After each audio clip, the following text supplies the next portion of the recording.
but deliver us from evil. For thine is the kingdom, the power, and the glory, forever and ever. Amen. Pray be seated.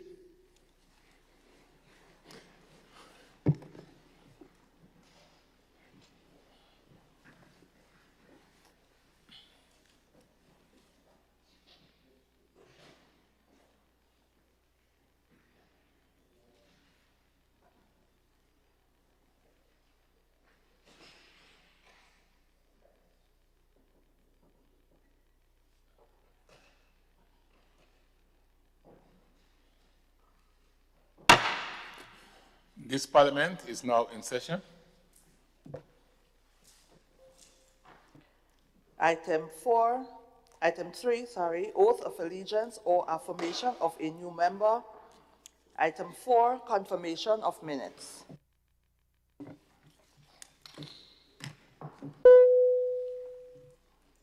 The leader of government business. Thank you, Mr. Speaker. Good morning to this Honorable House. Mr. Speaker, I rise to move that the minutes of a proceeding of the sitting of the House of Representatives held at Parliament Chamber, Mount Wales, St. George's, on May 27th, 2026 at 9 a.m. be taken as read. Honorable members, the question is that the minutes of the proceedings of a sitting of the House of Representatives held at Parliament Chamber, Mount Wales, St. George's, on Wednesday, May 27, 2026 at 9 a.m. be taken as read. All those in favor say aye. Those opposed say no. The ayes have it. Indeed, the ayes have it. Leader of government business. Thank you, Mr. Speaker. I beg to move that the minutes of the proceeding of a sitting of the House of Representatives held at Parliament Chamber, Mount Wales, St. George's, on May 27th at 9 a.m. be confirmed. Thank you. Honorable members, the question is that the minutes of the proceedings of a sitting of the House of Representatives held at Parliament Chamber, Mount Wales, St. George's, on Wednesday, May 27, 2026, at 9 a.m. be confirmed. All those in favor say aye. Those opposed say no. The ayes have it. Indeed, the ayes have it. Item 5, messages from the Governor General. Item 6, announcements by Mr. Speaker. Good morning, honorable members of this honorable House. I wish to apologize for the unusual late start of this morning's proceedings. Nonetheless, I wish to make the following announcements. One, we are in receipt of a correspondence from the President of the Senate in relation to the Advanced Passenger Information Bill. Two, I am informed that the Honorable Minister for Finance and the Honorable Prime Minister will be absent from today's sitting as they are overseas on state business.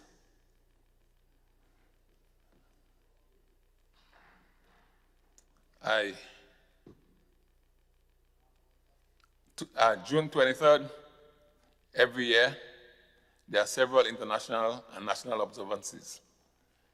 But today I want to remind us that the International Olympic Day is celebrated June 23rd every year, and so is International Widows' Day. It is perhaps a good thing for us to reflect on the widows in our communities and to make sure we look out for them. I would use this opportunity also to welcome Grenadian nationals who are returning home to be with their friends and relatives and family. We welcome you here from Parliament because there is no better place like home. Those are my announcements.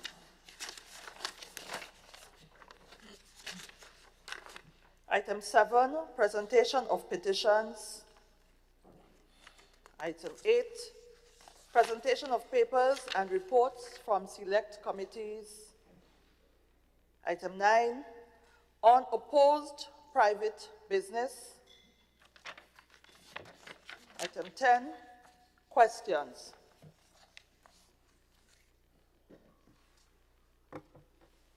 Leader of His Majesty Opposition.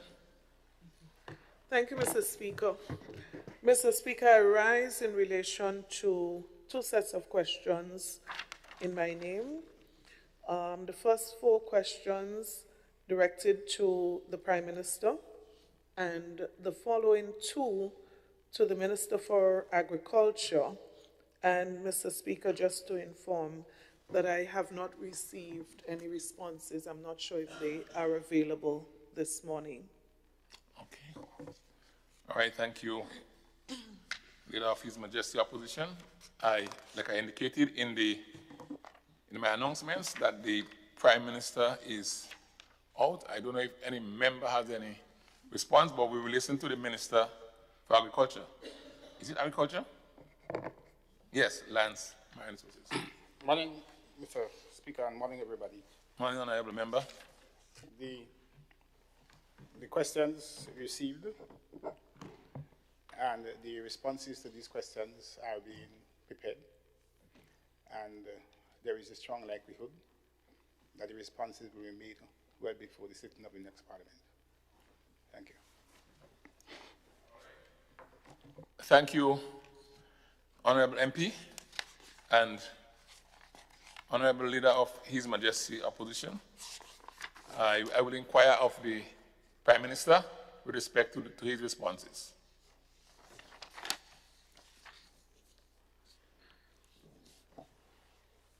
Item 11, urgent questions under the provisions of Standing Order number 21, notice of questions. Item 12, statements by ministers.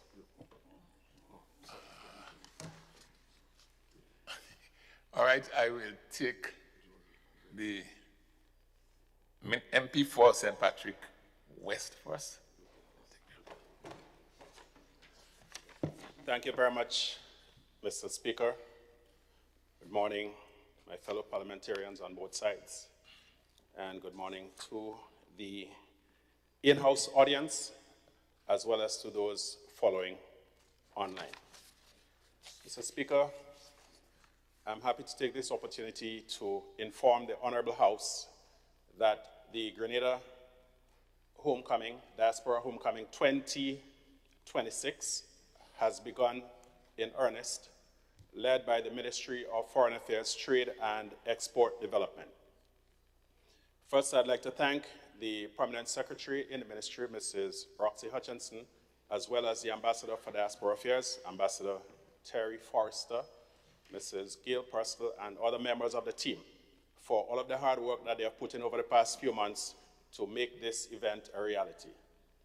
The Diaspora Homecoming kicked off a couple of days ago on Sunday with a church service at Gateway Assembly in the Calais Point Salines area.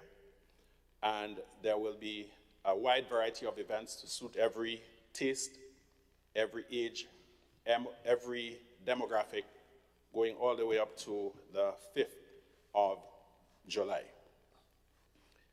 Now, the purpose of having the homecoming is to keep our diaspora continuously engaged.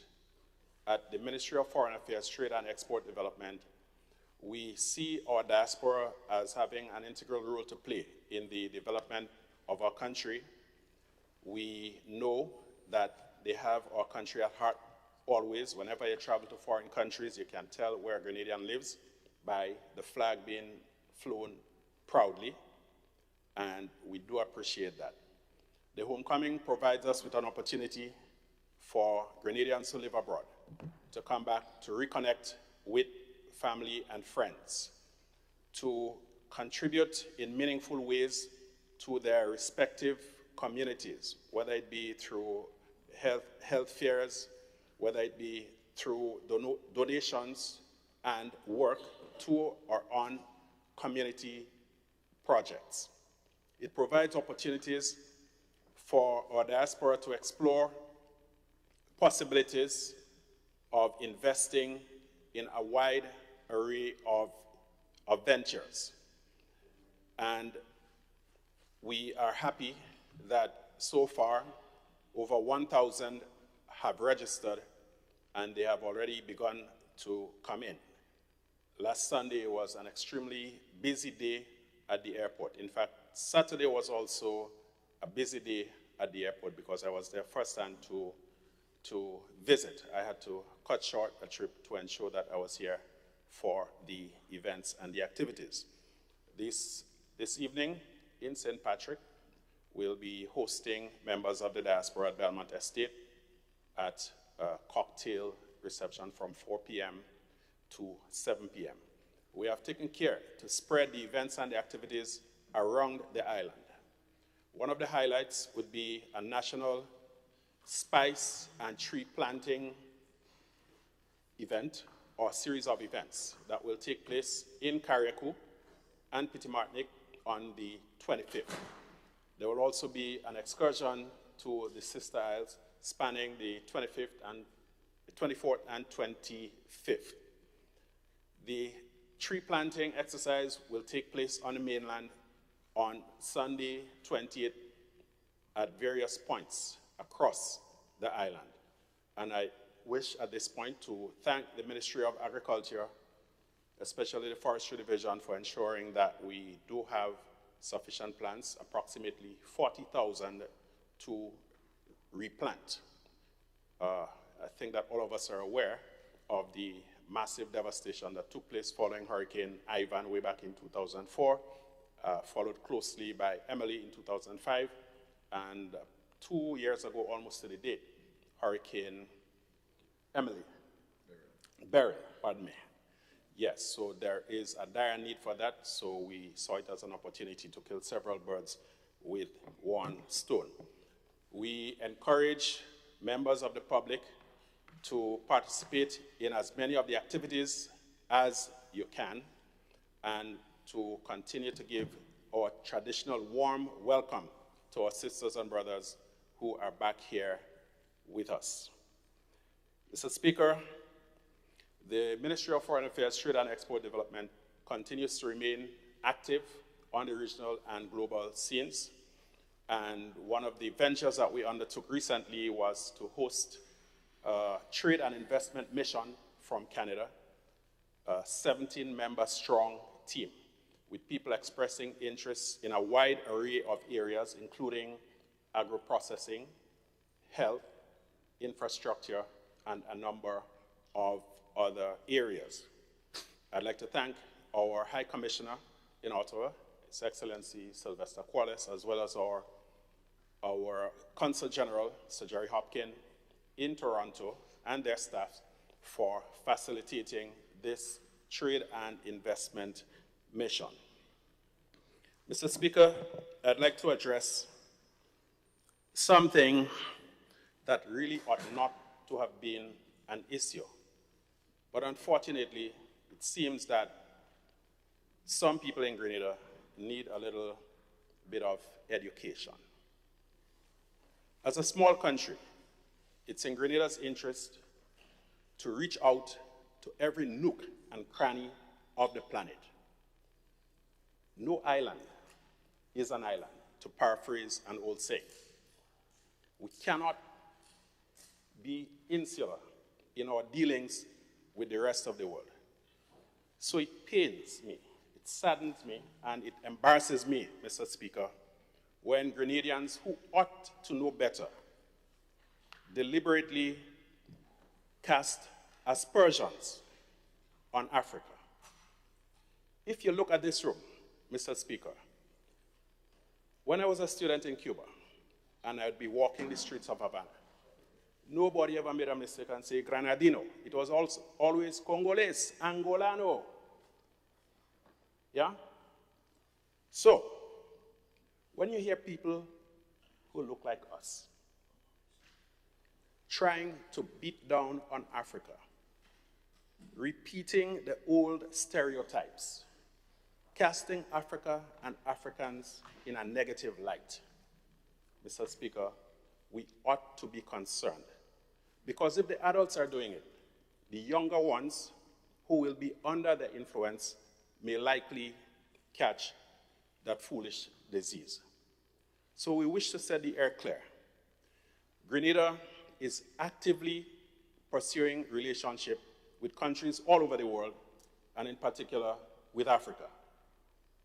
I was astounded when I became foreign minister to realize that there were almost 30 African countries with whom we do not have diplomatic relations. We have been taking steps to remedy that deficit over the years, and we have no apology to make for embracing Africa.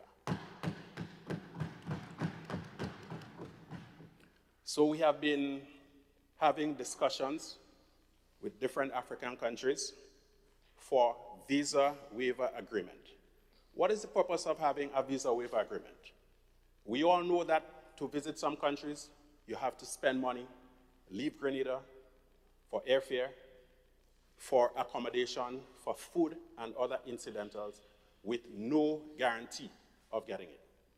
If you have a visa waiver agreement with another country, it means that your citizens, as well as the citizens of the country with whom you sign the agreement, will have access without the encumbrances associated with having to apply for and pay for a visa, often with no guarantee that you will get it.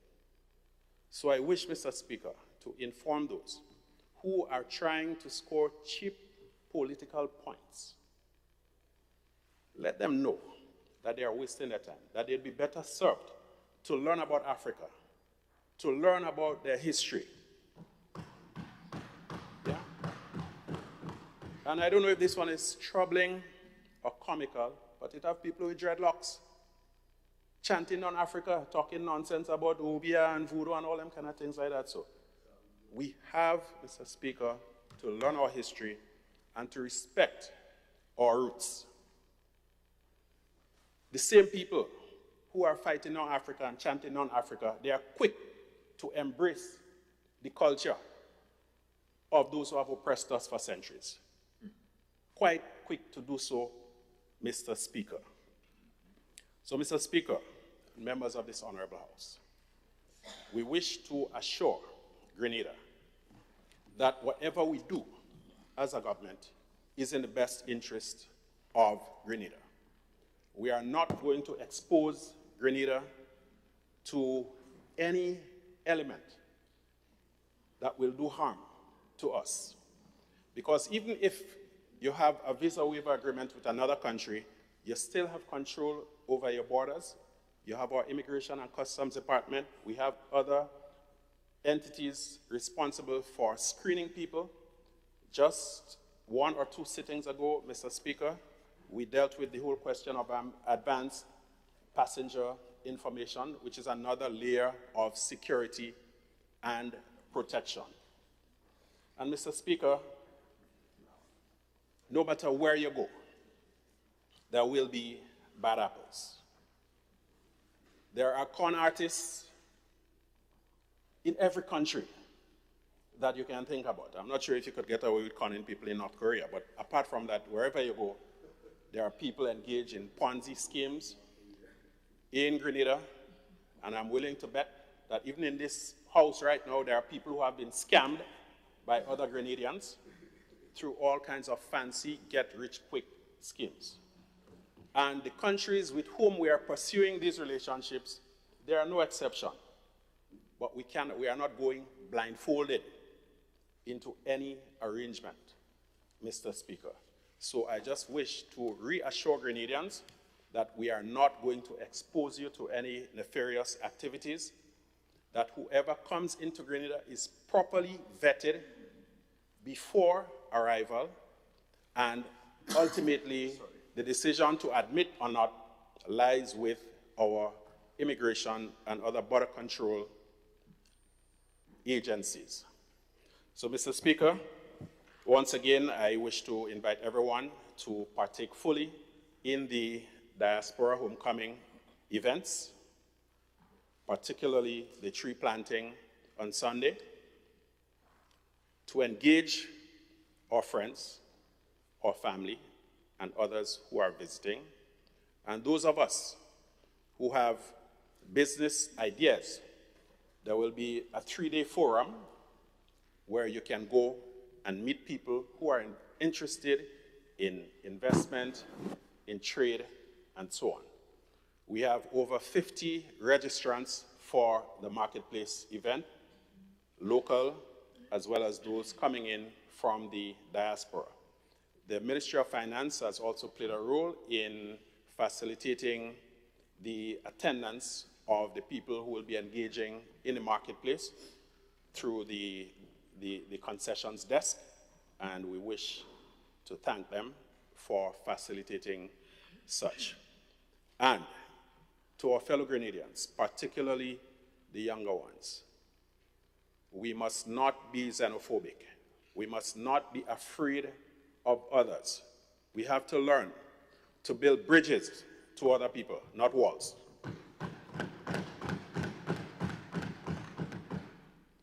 And those who continue to use incidents to malign our country, to create the impression that Grenada is some sort of lawless Wild West place, you are going to bang your heads against a wall because Grenadians are not sleeping and we are not foolish. Correct. So, Speaker, I thank you for this opportunity.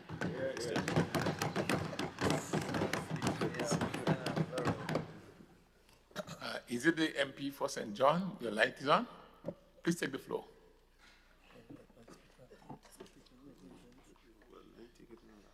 Thank you, Mr. Speaker. Mr. Speaker, through you, I'd like to say good morning to each member of the House and to our strangers in the House. I notice a bunch of young people. It's always very pleasant to see the future generation of our country attending the parliamentary sittings so that they understand what it takes to govern a country, and that they also place their voices and concerns towards their leaders. Mr. Speaker, I rise today to update this Honorable House on strategic work being advanced by the Ministry of Climate Resilience, the Environment and Renewable Energy. I do so conscious of one clear national reality, Mr. Speaker, that climate resilience, energy security, environmental management, and national development can no longer be treated as separate conversations. They are connected. They speak to the cost of living, the safety of our communities, the strength of our infrastructure, the protection of our natural environment, the competitiveness of our economy, and the kind of Grenada, Carriacou, and PT Martinique that we are preparing for the next generation. Mr. Speaker, after the lived experience of Hurricane Beryl in 2024, we understand with even great seriousness that resilience cannot remain as an idea reserved for policy documents, international meetings, or public speeches. Resilience must be built into our buildings, our energy systems, our schools, our shelters, our health sector, our communities, our laws, and most importantly, our financing arrangements and our everyday national behavior. So that is the discipline, Mr. Speaker, guiding the work of this ministry. And I want to first begin with environmental management and solid waste transformation. Through the Grenada Solid Waste Management Authority, Mr. Speaker, we continue to move solid waste management beyond the outdated model of collect, dump, and bury. That model is no longer sufficient for a modern, sustainable Grenada. It is also not environmentally sustainable. It is not economically intelligent, and it is not consistent with the future that we are trying to build for our country. Our direction is clear, Mr. Speaker, that waste must increasingly become a resource stream So, work has advanced on the plastic waste policy, on the financial framework for solid waste management, and on the public-private partnership framework for recycling. We are also seeing practical movement in resource recovery, Mr. Speaker, including the export of scrap metal. Those mostly came from the derelicts and the waste that was generated following the hurricane, and we had our compressors and we cubed them and stockpiled. We've also seen practical movement in resource recovery through cardboard and compressed plastics, the operational strengthening of the Queen's Park recycling facility, the installation of a glass crushing capacity, and increased work on derelict vehicles collection and the investment in environmental monitoring. Mr. Speaker, this is how we begin to build a circular economy in practical terms, not by slogans, but by systems, separating waste, processing waste, exporting recoverable materials, improving the monitoring, reducing landfill pressure, and creating new environmental and economic value. So these are the reforms that may not always dominate the public conversations, Mr. Speaker, but they determine whether Grenada can protect public health, improve environmental standards, and create new value chains and manage waste in a way that is fit for the future. Mr. Speaker, I want to also briefly now turn to the Division of Climate Resilience underneath the ministry. Under the Green Climate Fund's Enhanced Direct Access Project, and specifically Component 3, the ministry, in partnership with the RDU, or the Rural Development Units, is wrapping up the fourth and final sub-project, the Special Education Expansion Project happening at the Limes in Grand Anse. Major construction activities has already been completed, Mr. Speaker, and finishing works are now underway. Remaining activities include the installation of utilities, perimeter drainage infrastructure, and accessibility improvement for those special children who require additional assistance. The project is also expected to be fully completed during the third quarter of this year and will significantly improve the facilities available to the students and staff for the new school year in September. This project, Mr. Speaker, is funded through the Green Climate Fund grant allocation of EC $607,500 with critical government co-financing. Mr. Speaker, that investment is about ensuring that when we speak of resilience, inclusion is at the center of that. It is also about making sure that the students with special education needs are not left on the margins of national development. And most so importantly, this facility is also a shelter for the south aspect of the country for disasters, if we ever experience. Under the same component, Mr. Speaker, we have already constructed a brand new emergency shelter and development center at Marquis in St. Andrew. We have undertaken rehabilitation works at the T.A. Marichaud Community College, including the administrative building and the school for continuing education. We have also rehabilitated the roof of the program of adolescent mothers, or PAM, under a separate funding modality. So there remains additional interior works to be done now on the PAM building, but that process is unfolding. But these interventions, Mr. Speaker, demonstrate clearly that adaptation is not abstract. It is stronger public buildings, it is safer learning environments, it is improved water security, it is better emergency response capacity, and it is climate resilience, reaching institutions that serve vulnerable citizens. Mr. Speaker, we are also advancing Grenada's newly revised National Adaptation Plan. A major area of progress has been the Climate Change Adaptation Investment Planning process. We have updated and revised our National Adaptation Plan last year, and underneath that plan, We have 14 to 16 program of actions that deal specifically with different sectors of our country. What we realize, Mr. Speaker, is that we do not want to go into a situation again whereby we meet our international obligations for submitting these policies and then they just become a document that is either available on the web or that is in print on a shelf in a ministry or in the ministerial complex.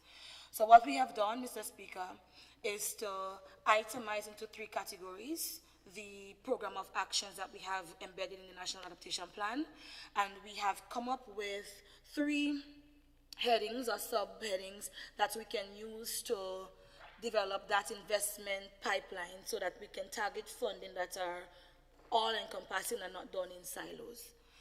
Through this work, Mr. Speaker, the ministry has supported the national prioritization and validation exercises, meaning we have held consultations with both the public and private sectors. We have reviewed the investment briefs that have already been existing prior, and those that are new based on the circumstances that arise based on the geopolitical tensions we are experiencing now. And we have refined adaptation priorities identified under the National Adaptation Plan.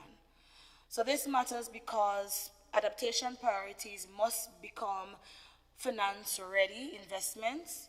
They must move from policy documents into projects capable of attracting the kind of climate financing and delivering measurable benefits in the communities that we so want as small island developing states. We have also strengthened, Mr. Speaker, our institutional capacity through the Climate Change Focal Points Network that was also re-established. It was around for a while and then it died. So we have also re-established and launched that last year, November, on the margins of the NAP launch. In April of this year, Mr. Speaker, a 5-year grant writing and concept note fundamentals workshop was delivered to government representatives. This enhanced participants' understanding of climate finance mechanism, the donor priorities, project development, and overall proposal preparation that is needed to attract the kind of climate financing, preferably grant funding, that we want. Mr. Speaker, for the first time, the ministry has also developed a citizen's guide to climate resilience. This will help citizens across our tri-island state to better understand adaptation and to participate in national and community level action in a more coordinated way with government, the private sector, civil society, schools, and local organizations. Resilience, therefore, Mr. Speaker, must be understood by the ordinary people. It must live in communities, in homes, on farms, fisheries, in schools, churches, businesses, and public institutions. Mr. Speaker, I now turn my focus on this brief statement on the Ministry's update to renewable energy and energy efficiency. Grenada's energy transition, we believe, and I fundamentally believe, Mr. Speaker, must be practical, it must be inclusive, it must be disciplined, but most importantly, people-centered. It must reduce vulnerability. It must also strengthen our energy security. It must lower long-term energy costs, and it must protect the environment. Most importantly, Mr. Speaker, it must reach the lives of our ordinary people. One major area of progress, Mr. Speaker, is the Energy Efficiency Communications Campaign, and we dubbed it as E2C2. This campaign focuses on public education, behavioral change, and practical energy-saving measures to reduce electricity consumption across the public and private sectors. To date, Mr. Speaker, the Renewable Energy Division has conducted over 15 workshops and has trained over 180 persons from government ministries, statutory bodies, and other public institutions, including Carriacou and Petit Martinique. Mr. Speaker, the ministry is now preparing to expand this engagement into the private sector, recognizing that businesses also have a major role to play in reducing energy demand, improving competitiveness, and supporting Grenada's wider transition. Mr. Speaker, this work matters because the cheapest energy is often the energy we do not waste. I repeat that. The cheapest energy is often the energy that we do not waste. So that means, Mr. Speaker, every household, every school, every business, every church, every government office has a role to play in using energy more wisely. I also wish to update, Mr. Speaker, this Honorable House on the limbless solar hybrid battery plant in Carriacou. On Wednesday of last week, Mr. Speaker, I led a high-level mission to the facility alongside officers of the ministry, GRENLEC, the Ministry of Carriacou and Petite Martinique Affairs and Local Government, and project stakeholders. I am pleased to report, Mr. Speaker, that reconstruction works are progressing swiftly. This facility, as many of us in this Honorable House know, Mr. Speaker, was severely damaged by Hurricane Beryl. But we are not simply replacing what was lost, Mr. Speaker. We are rebuilding stronger. The facility has been redesigned with more climate resilient features coming out of the assessment that was done following the devastation. We have taken all of the lessons learned and have implemented that in the new project scope, including reinforced mounting structures, improved drainage for better management of the volume of water, upgraded solar modules, and enhanced civil works. Site recovery, major civil works and solar panel installations are substantially completed, Mr. Speaker, and electrical works have commenced. Importantly, Mr. Speaker, the battery energy storage system, or what we call BESS, B-E-S-S, remains intact and in excellent shape. So we do also have a robust battery storage system to ensuring that we can also support GRENLEC on the venture of modernizing.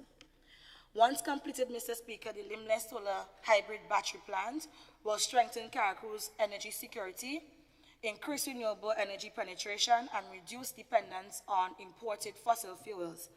It will stand as a clear example of how this government approaches recovery. When climate change breaks, we rebuild stronger.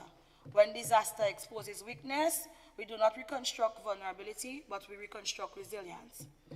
Mr. Speaker, during the same mission to Carriacou, the ministry also launched the Carriacou component of the Solar for All program. The Solar for All, Mr. Speaker, is designed to ensure that vulnerable households and qualifying beneficiaries can access clean, reliable, and affordable electricity through solar energy solutions. To date, 5 beneficiaries have been identified under the program, and some installations have already been completed. One of the most meaningful outcomes, Mr. Speaker, so far, this is a testimony of beneficiaries who previously did not have access to electricity and has now received a solar energy system through the program. So I use this Honorable House, Mr. Speaker, also to implore members of Parliament who are in this House, Mr. Speaker, on both sides of the fence. If you know households that are challenged, if you know households that are vulnerable, that can benefit from such a program, feel free to give the name and contact information to the ministry, and we'll be happy to do the assessment to see if they qualify. Mr. Speaker, that is what a just energy transition must look like. It must be measured in megawatts, but it must also be measured in dignity. It must be measured in national targets, but also in the life of a family that can now switch on a light, charge a phone, preserve food, and live with a greater safety and opportunity. Very briefly, Mr. Speaker, the Grenada Geothermal Energy Development Project remains one of the most strategically important energy projects before the country. It targets up to 15 megawatts of baseload capacity geothermal generation for the national grid and is currently in phase 2, which involves preparation for the exploratory drilling at Site C in Tricola, St. Patrick, and Site F in Pleasance Estate, St. John. The formal incorporation of approximately $13 million, Mr. Speaker, from the UK Foreign, Commonwealth and Development Office, following Caribbean Development Bank board approval in March 2026, has helped resolve a major underfunding risk. So the total indicative project budget for the exploration drilling phase now stands as at approximately $28 million US, Mr. Speaker. Mr. Speaker, thank you, and I just permit me to get 2 minutes to just wrap up, please. 2 minutes granted. Thank you, Mr. Speaker. Through the Caribbean Efficient and Green Energy Buildings project as well, Mr. Speaker, we are focusing on reducing energy consumption in public buildings, increasing renewable energy use, and strengthening the regulatory environment for energy efficiency and renewable energy investments. These projects are essential because Grenada cannot achieve our serious energy transition ambition without ambition alone. Sorry, Mr. Speaker. We need the grid modernization, we need battery storage, we need trained technicians, and we need regulatory clarity. We also need public buildings to consume less. We need institutions that can implement complex projects on time and with integrity.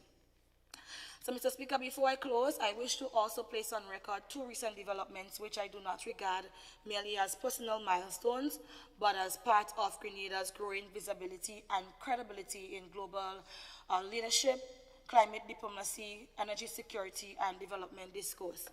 I was recently selected as a 2026 Young Global Leader through the Forum of Young Global Leaders, a community of the World Economic Forum that brings together change makers under the age of 40 who are helping to shape the future of industries, societies, governance, innovation, and public leadership.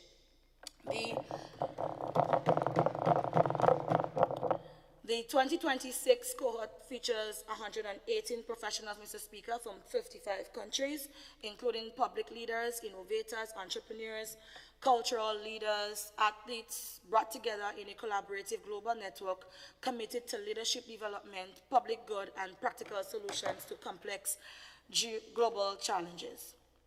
Mr. Speaker, I receive this recognition with humility, but also with a deep sense of national pride. For a young woman in Grenada, more so a small island developing state, to be selected into such a global community is not insignificant. It affirms, Mr. Speaker, that leadership from small states can carry global relevance.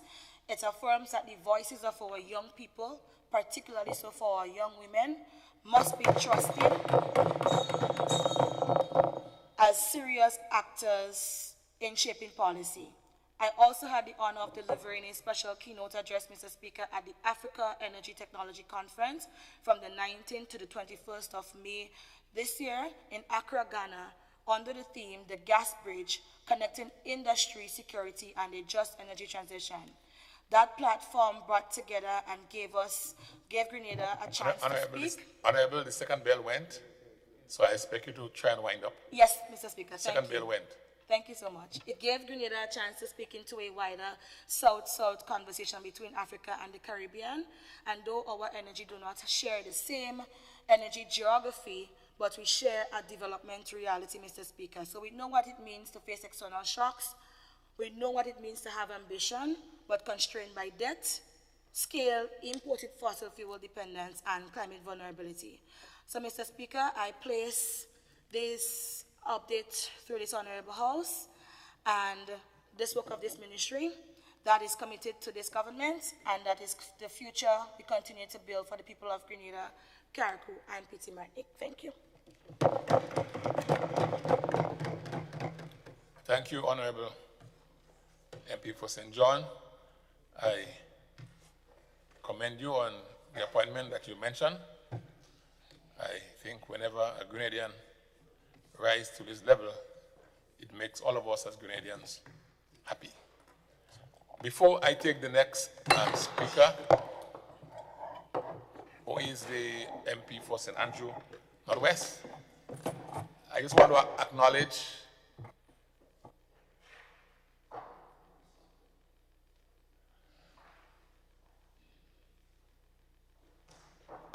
with us the very group of young people of which the MP mentioned just now. I understand that they are student lawyers. Welcome. Welcome. All right, so it's good to have student lawyers sitting here in Parliament trying to observe how Parliament runs and understanding better parliamentary procedures. Now I give way to the Honorable MP for St. Andrew Northwest. Mr. Speaker, I rise today to provide this Honorable House with some ministerial updates. Last Tuesday, the Ministry of Youth and Sports held its National Youth Awards ceremony under the theme Legacy in Motion, Empowering Youth, Driving Transformation. Mr. Speaker, this red carpet ceremony was hosted to recognize and celebrate the achievement of young people across Grenada, Carriacou, and Petite Martinique in various fields of endeavor.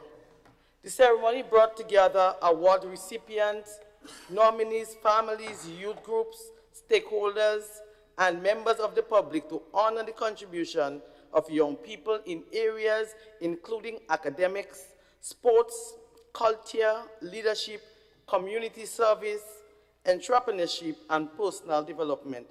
Mr. Speaker, the awardees reflected the commitment, discipline, and talent of young people across the Tri-Island state. This event providing an opportunity to formally acknowledge their achievement and encourage continued excellence.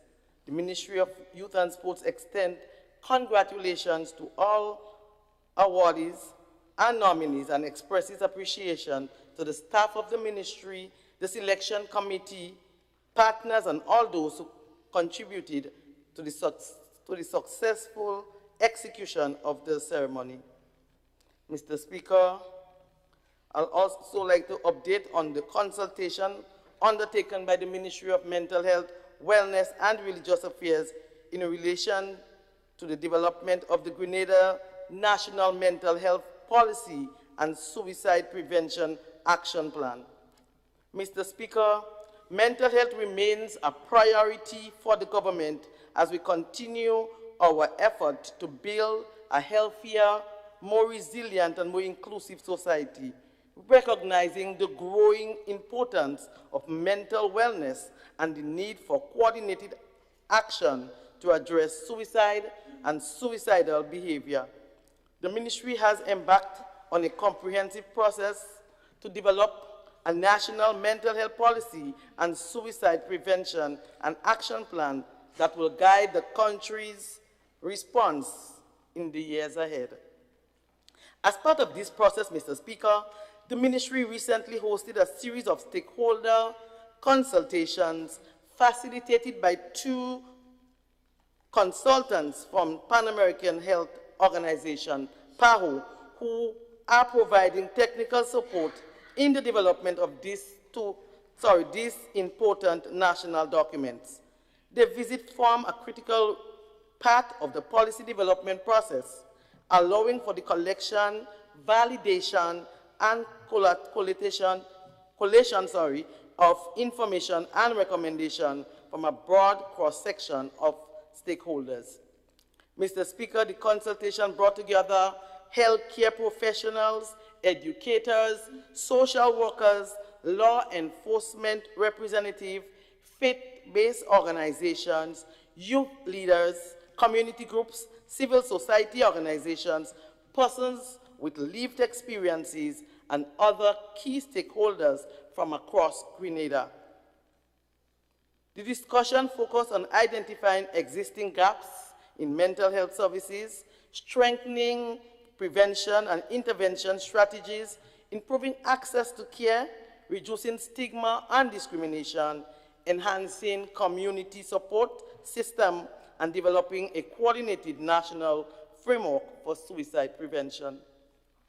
The ministry was particularly encouraged by the level of participation and the frank and meaningful discussion that took place.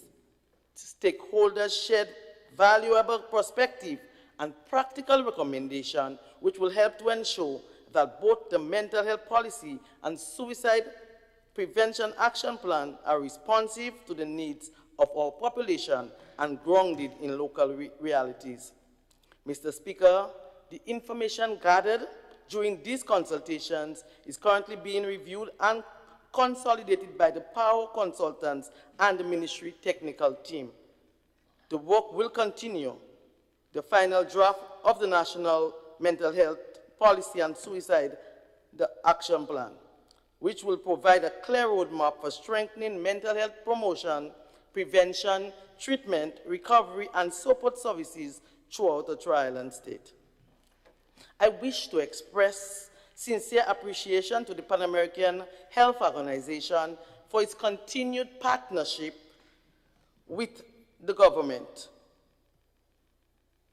Mr. Speaker, mental health affects every family, in every community, and every sector of our society. The development of this national instrument marks an important step in our ongoing effort to ensure that mental health receives the attention, resources, and coordinated response it deserves.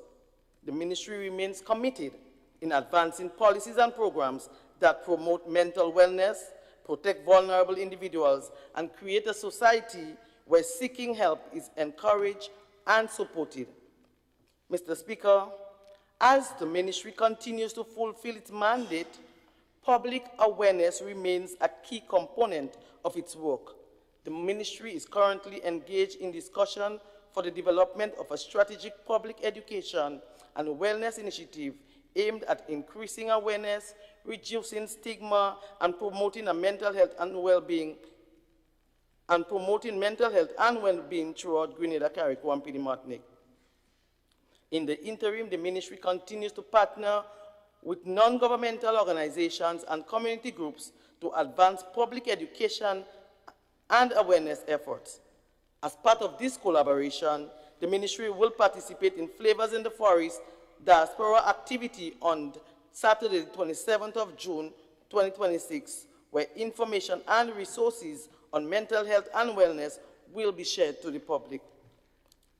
Additionally, Mr. Speaker, on the 22nd of June, 2026, the ministry hosted a stakeholder engagement session to finalize support mechanism for the implementation of the National Suicide Hotline.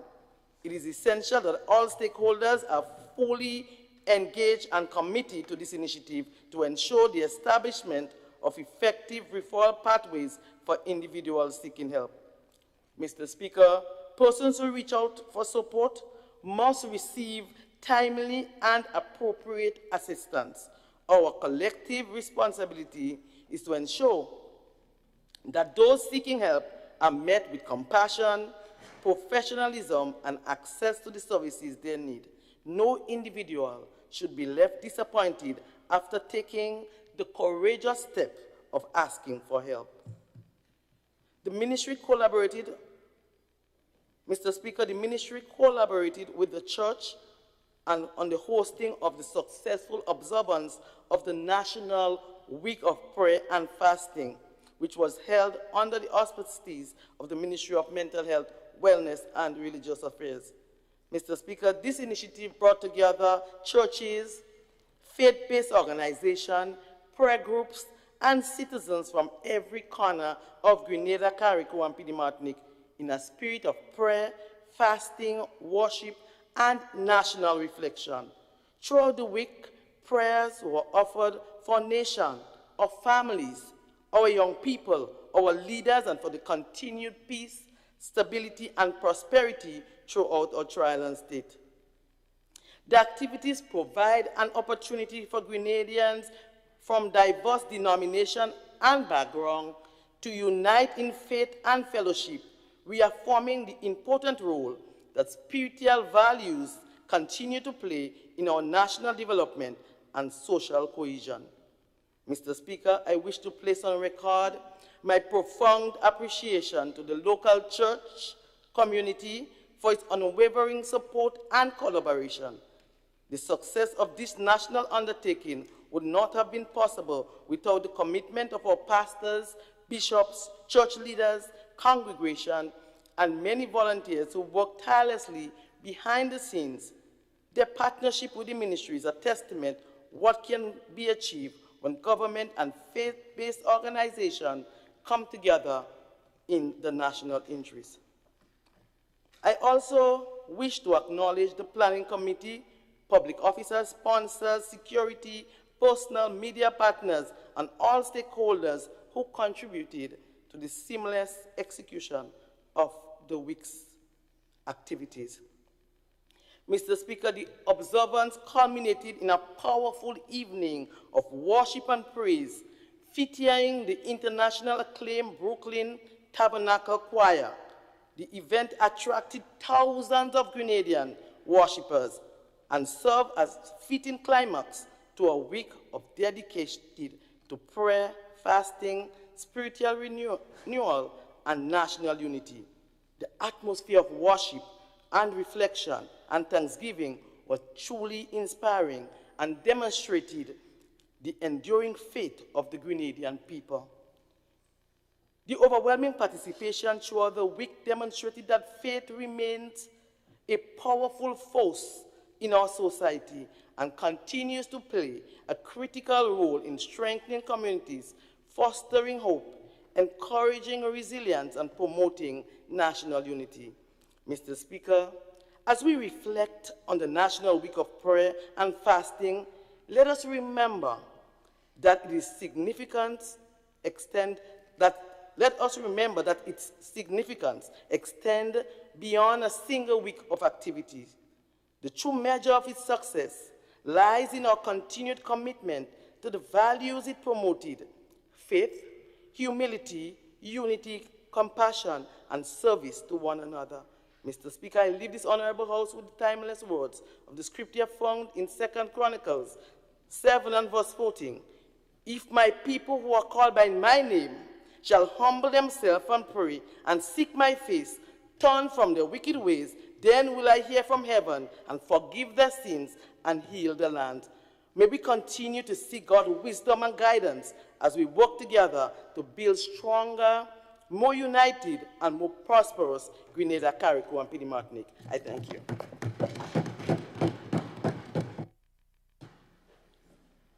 Thank you very much, Honorable MP for St. Andrew, Northwest.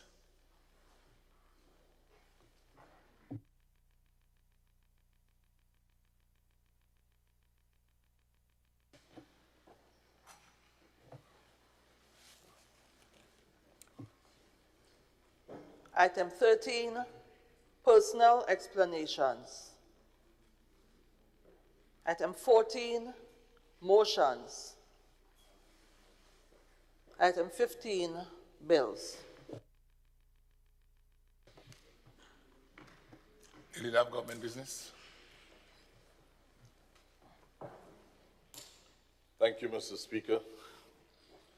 Mr. Speaker,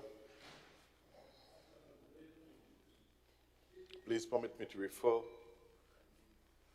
to a message from the Senate to the House of Representatives. Mr. Speaker, the Senate at its meeting on June 11th, 2026, passed the Advanced Passenger Information and Passenger Name Record Bill 2026 with an amendment, and the following amendment was made, to which they desire the concurrence of the House of Representatives. Here is the amendment, Mr. Speaker. Part Roman numeral 4 of the bill, clause 21, subsection 7, to be changed to 6, the number 6, or clause 6, and subsection 6 then be changed to subsection 5, which would read as follows. Subsection 6, Mr. Speaker, a passenger or crew member who contravenes subsection 5 is liable to an administrative fine of $400 to be imposed by the competent authority. Thank you, Mr. Speaker. Mr. Speaker, given the content of this, I now move that we now give consideration to this message from the Senate. Thank you, Mr. Speaker. Thank you very much, Leader of Government Business. Honourable members, the question is that we now give due consideration to the message received from the Senate. All those in favor say aye. Aye. Those opposed say no. The ayes have it. Indeed, the ayes have it. I would invite the clerk to once more read the same message from the President of the Senate.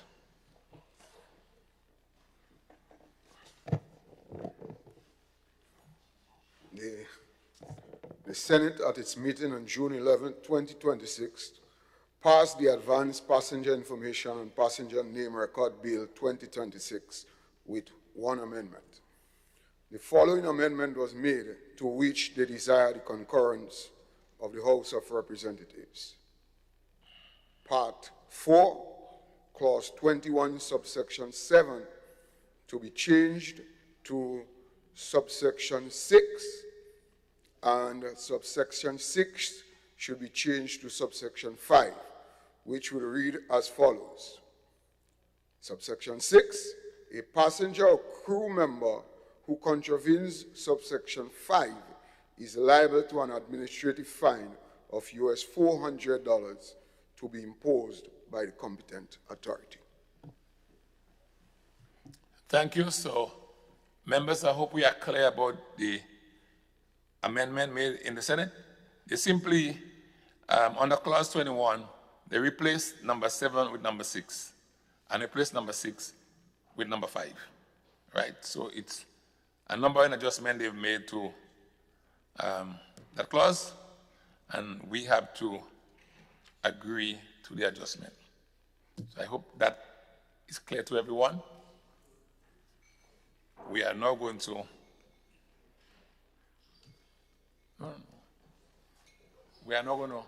take it to the vote. Yeah, this particular amendment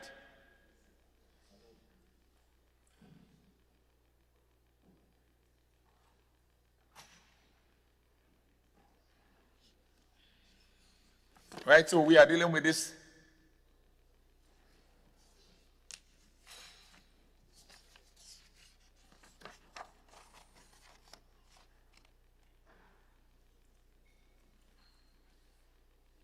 With this particular amendment, all those in favor to the amendment made by the Senate, as indicated both from the Leader of Government Business and from the clerk. Sorry. The question is that we accept the amendment made by the Senate. All those in favor say aye. Those opposed say no. The ayes have it. Indeed, the ayes have it. Leader of Government Business. Thank you, Mr. Speaker. Mr. Speaker, I beg to introduce for its first reading a bill for an act shortly entitled Digital Transformation Agency Bill 2026.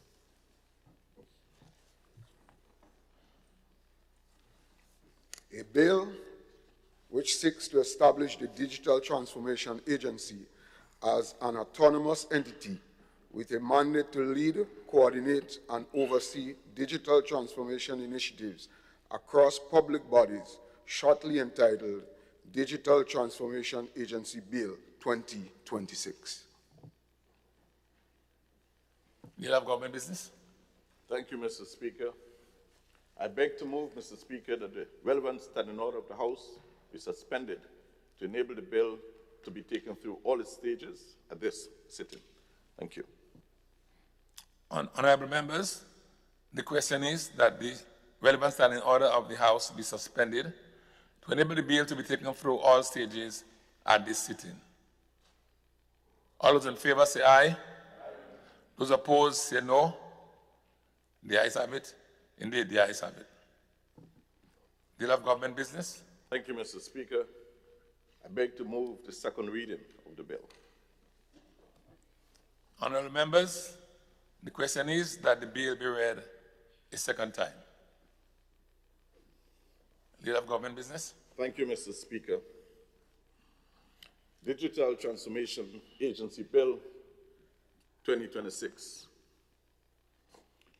Mr. Speaker, the bill contains 22 clauses and 2 schedules, and broken up into 3 parts.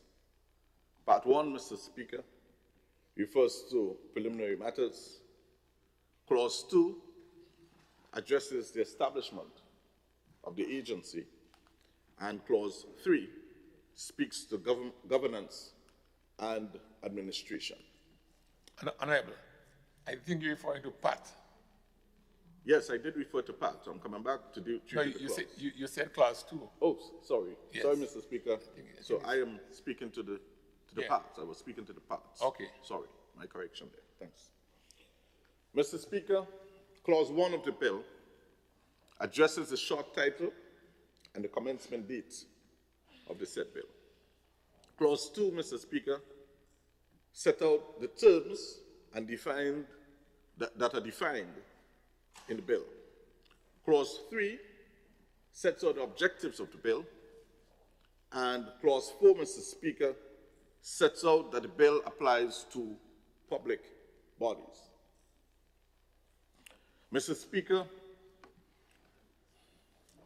Clause 2 of the bill is contained in Part 2 of the bill is contained in Clause 5 to Clauses 8. Clause 5, Mr. Speaker, gives the Digital Transformation Agency the authority to operate, enter into contracts, and manage its own affairs. Clause 6, Mr. Speaker, addresses the functions of the agency, what it does in actual practice. And Clause 7 mandates all public bodies to comply with directives, with code, standards, and guidelines developed and issued by the agency.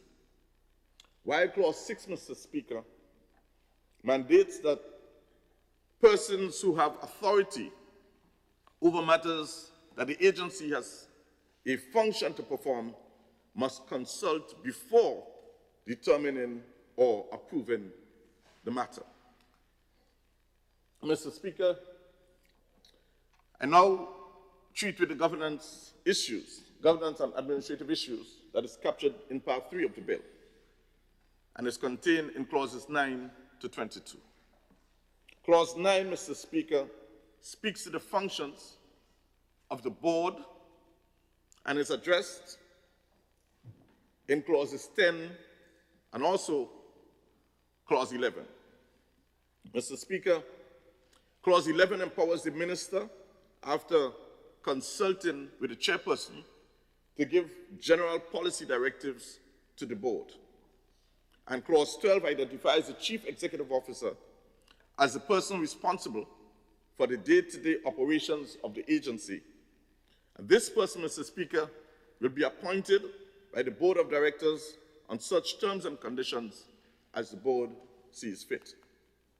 Mr. Speaker, Clause 13 of the bill sets out the authority of the chief executive officer. And the chief executive officer, Mr. Speaker, has certain administrative and managerial roles and responsibilities and is responsible for the day-to-day operations of the agency. The chief executive officer is also required to plan, organize, control, direct, supervise, and coordinate the activities of the agency. The CEO, Mr. Speaker, is also required to develop and implement programs, performance targets, service standards, and any other standard of the agency for approval by the board of directors. Mr. Speaker, the CEO is also required to prepare and submit for the board's approval a strategic annual and operating plan or any other relevant plan related to the activities of the agency. Clause 7, Mr. Speaker. Clause 7 empowers the agency to employ its staff. Did I say clause 7? Clause 14, Mr. Speaker. Clause 14 empowers the agency to employ its staff. And clause 15, Mr. Speaker, mandates persons who are performing a duty under the Act or is employed by the agency to keep secret and confidential any document or information obtained during the employment or his or her employment, except where the law requires that the information may be so divulged. Mr. Speaker, contravention of this provision results in a summary conviction and a fine of not exceeding $50,000 or imprisonment for a term not exceeding 3 years. However, Mr. Speaker, on conviction of indictment to a fine not exceeding $100,000 or imprisonment for a period not exceeding 5 years. Mr. Speaker, Clause 16 of the bill addresses the functions of the agency, while Clause 17 addresses monitoring of compliance of public authorities with directives, codes, etc. Mr. Speaker, Clause 18 addresses the conduct of digital services audit of public bodies to assess the operational and internal controls within the organizations. Clause 19, Mr. Speaker, addresses the preparation of a compliance report after the digital service audit, while Clause 20 addresses the corrective measures that must be undertaken by a public body after an audit. Mr. Speaker, Clause 21 empowers the minister in consultation with the agency to make regulations, while Clause 22 provides that on the appointed day in question, Mr. Speaker, all functions and responsibilities of any legacy digital system to be transferred to the agency, including documentation. Mr. Speaker, the bill also contains 2 schedules. Schedule 1, Mr. Speaker, sets out the constitution and the proceedings of the board, and Schedule 2 sets out financial provisions and accountability. So, Mr. Speaker, this bill in question is really setting up an agency to treat with all of these technology issues. Mr. Speaker, this bill is not a scattered shot. It represents a carefully crafted strategy to transform this 133 square miles into a leading small island economy in keeping with Vision 75, as contemplated and articulated by our Honorable Prime Minister. Mr. Speaker, this bill is not Project Grenada. Today, Mr. Speaker, June 23rd, we mark the date of the 4th anniversary of this NDC administration in office. We celebrate progress, Mr. Speaker, rooted in a clear purpose: economic and social transformation for every single citizen. Mr. Speaker, in this century, digital transformation cannot be seen as a luxury. It is, in fact, the engine that accelerates that promise of transformation. Digital technology, Mr. Speaker, reshape how we create jobs. It reshaped the delivery of public service, and it also expands opportunity for the population. Mr. Speaker, when schools have reliable connectivity and teachers use digital tools, children learn skills for tomorrow's economy. When small businesses access online markets, mobile payments, and digital credit, they scale up and they create more employment opportunities for people. When government services move online, Mr. Speaker, from licensing to health records, transparency rises, Mr. Speaker. Corruption falls, and citizens save time and money. So, Mr. Speaker, over the past 4 years, our administration has laid the foundation, expanding digital literacy programs, modernizing public services, and supporting innovation hubs that nurture local entrepreneurs. These, Mr. Speaker, are not ends in themselves. They are means to build an inclusive, resilient economy and a fairer society where information is readily accessible.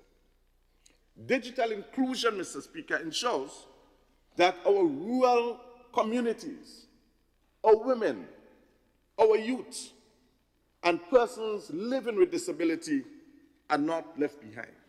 And that is why, Mr. Speaker, this vision and this digital transformation across the public sector, including statutory organizations and state-owned bodies, Mr. Speaker, becomes so critical. But, Mr. Speaker, infrastructure and policy alone are not enough. We must now pair or marry technology with strong institutions. And that is why we are doing this bill. That is why, Mr. Speaker, we are setting up this agency, safeguarding data privacy and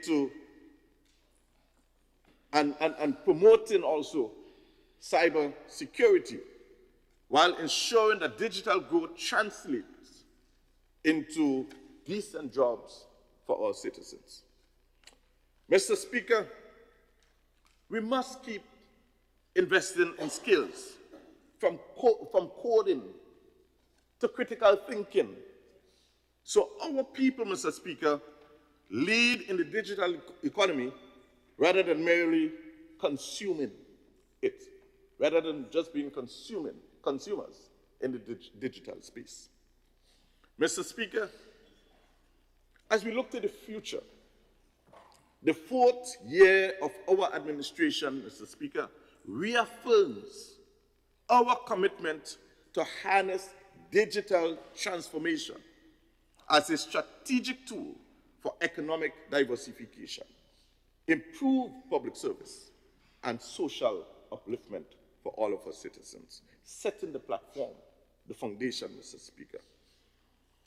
So, Mr. Speaker, we must continue to build and connect our nation where innovation drives growth, real growth, where every single citizen through the length and breadth of Grenada, CARICOM, and Petite Martinique can access information, have real, genuine access to information and government services.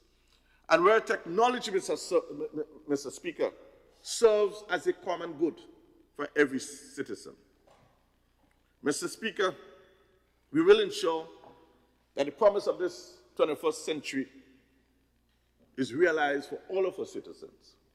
And that is why, Mr. Speaker, this agency becomes so critical in really setting the platform for transforming our nation. And our nation, Mr. Speaker, one of the key ingredients for this transformation is that of digitization, digital transformation. And Mr. Speaker, in essence, this is what this bill is seeking to do, ensuring that across this public sector, across statutory and state-owned bodies, there is that synergy, there is that connectivity that allows service to happen seamlessly for every single citizen. Thank you, Mr. Speaker.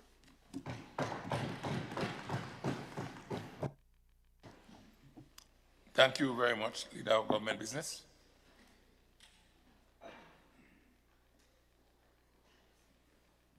Sorry.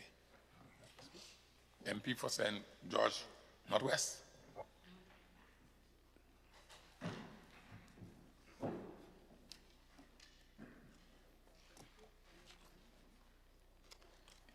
Yeah, I said MP for St. George. You didn't recognize me yet. I know, I did say that. I didn't hear. Yeah, I did say that. Sorry. Mr. Speaker, before I make my comments on this important bill, I must just recognize, since I have not been the last two sessions, I wasn't at Parliament, it's the first time I'm here to see our new clerk in Parliament, and I must welcome him. You know, we go back long, Mr. Speaker. You know, other roles. We constantly talk to each other and sang about each other. And you know something? He got many crowns singing about me. And I got many opportunities to win elections through the songs that he made. So I think we both helped each other. So I'm very happy to see my friend, my friend here at Parliament today. Right, Mr. Speaker, that's what I wanted to say. But let me make the point, Mr. Speaker, and make it clear that we are not opposed, and we cannot be opposed, to modernizing the public service through digitization. It's unfortunate that the Leader of Government Business did not recognize that the role previous government played in making sure that that issue of digitization was given a lot of prominence and showed that its importance to the country's future. This government inherited, Mr. Speaker, a major digital initiatives from the past government. That included Digital Resilience Project, DG4R, of course. It also included the Caribbean Regional Communication Infrastructure Program, CARCIP, and the Caribbean Digital Transformation Project, CARTIP. Projects which worth over $120 million. So I made a point. My friend should have at least recognized this. Therefore, we support sensible digital reform. What I will not want to accept, Mr. Speaker, is a bill that hands a particular group or agency the keys to citizens' tax, health, and other intimate records with statutory privacy limits not built into it. In other words, nothing is wrong with having these initiatives by the agency, but there must be some limits and conditions to protect people's privacy. One's health, one's tax records must not be at the whims and fancy of any group of persons just without any concrete conditions. Mr. Speaker, the bill creates real concrete exposure for stacking broad operational powers that, taken together, give the Digital Transformation Agency, called DTA, practical access to sensitive citizen records with no explicit carve-outs or privacy guardrails. I think that's critical. Permit me, therefore, to highlight the specific sections, some of it, which I consider of grave concern, Mr. Speaker. The foundation of the risk in this bill lies in the bill's definitions. Section 2, the terms data and digital services are critical to the DTA's mandate, and they are drafted so broadly that they expressly capture tax files, medical records, NIS information, and other highly sensitive citizen data held across central government and state-owned entities.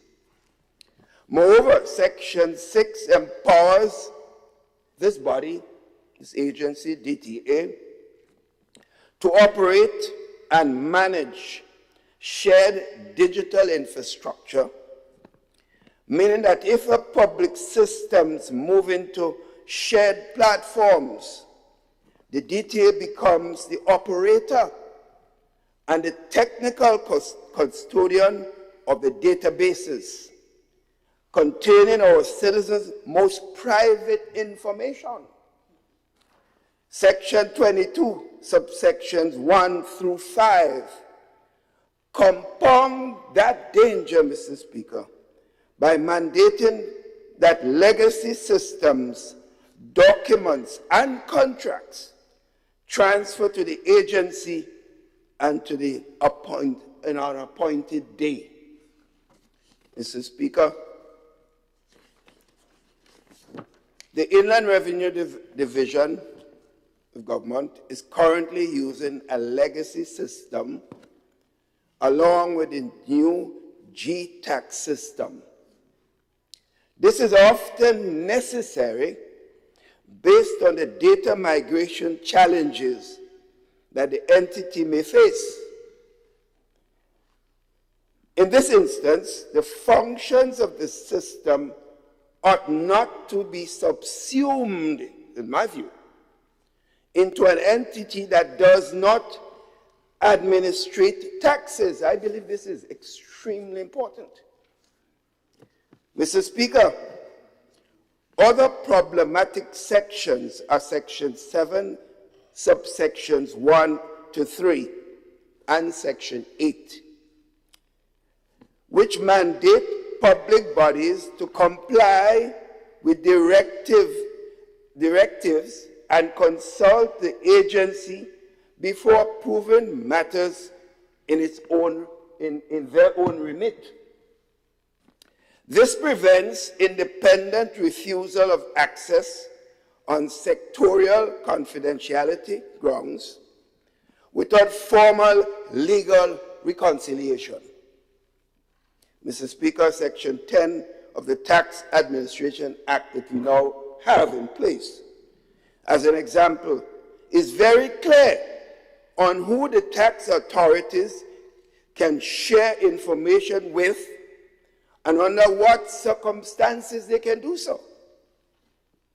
This pending conflict is amplified in Section 18, subsections 1 and 3, which states that public bodies shall grant access to any ICT or other related system or service for the agency to carry out audits. That's another critical aspect. The DTA would be granted practical access to live systems that contain citizens' records, not limited to metadata and architecture. Under those circumstances, Mr. Speaker, tax officials and even government medical practitioners would be forced into an impossible choice: frustrate the DTA's mandate or comply or risk criminal exposure. I don't think we want to see any of that. That is an intolerable legal impasse that places public servants in the firing line and citizens' data at risk. All of these powers, Mr. Speaker, are given under the minister's policy guidance, under a politician's guidance, as established in Section 11. Mr. Speaker, the rights of every citizen in Grenada to privacy, we all know, and I think all of us here believe that, is sacrosanct. In recent years, we have seen, and this one I have to, this point must be strengthened by what point I'm making now.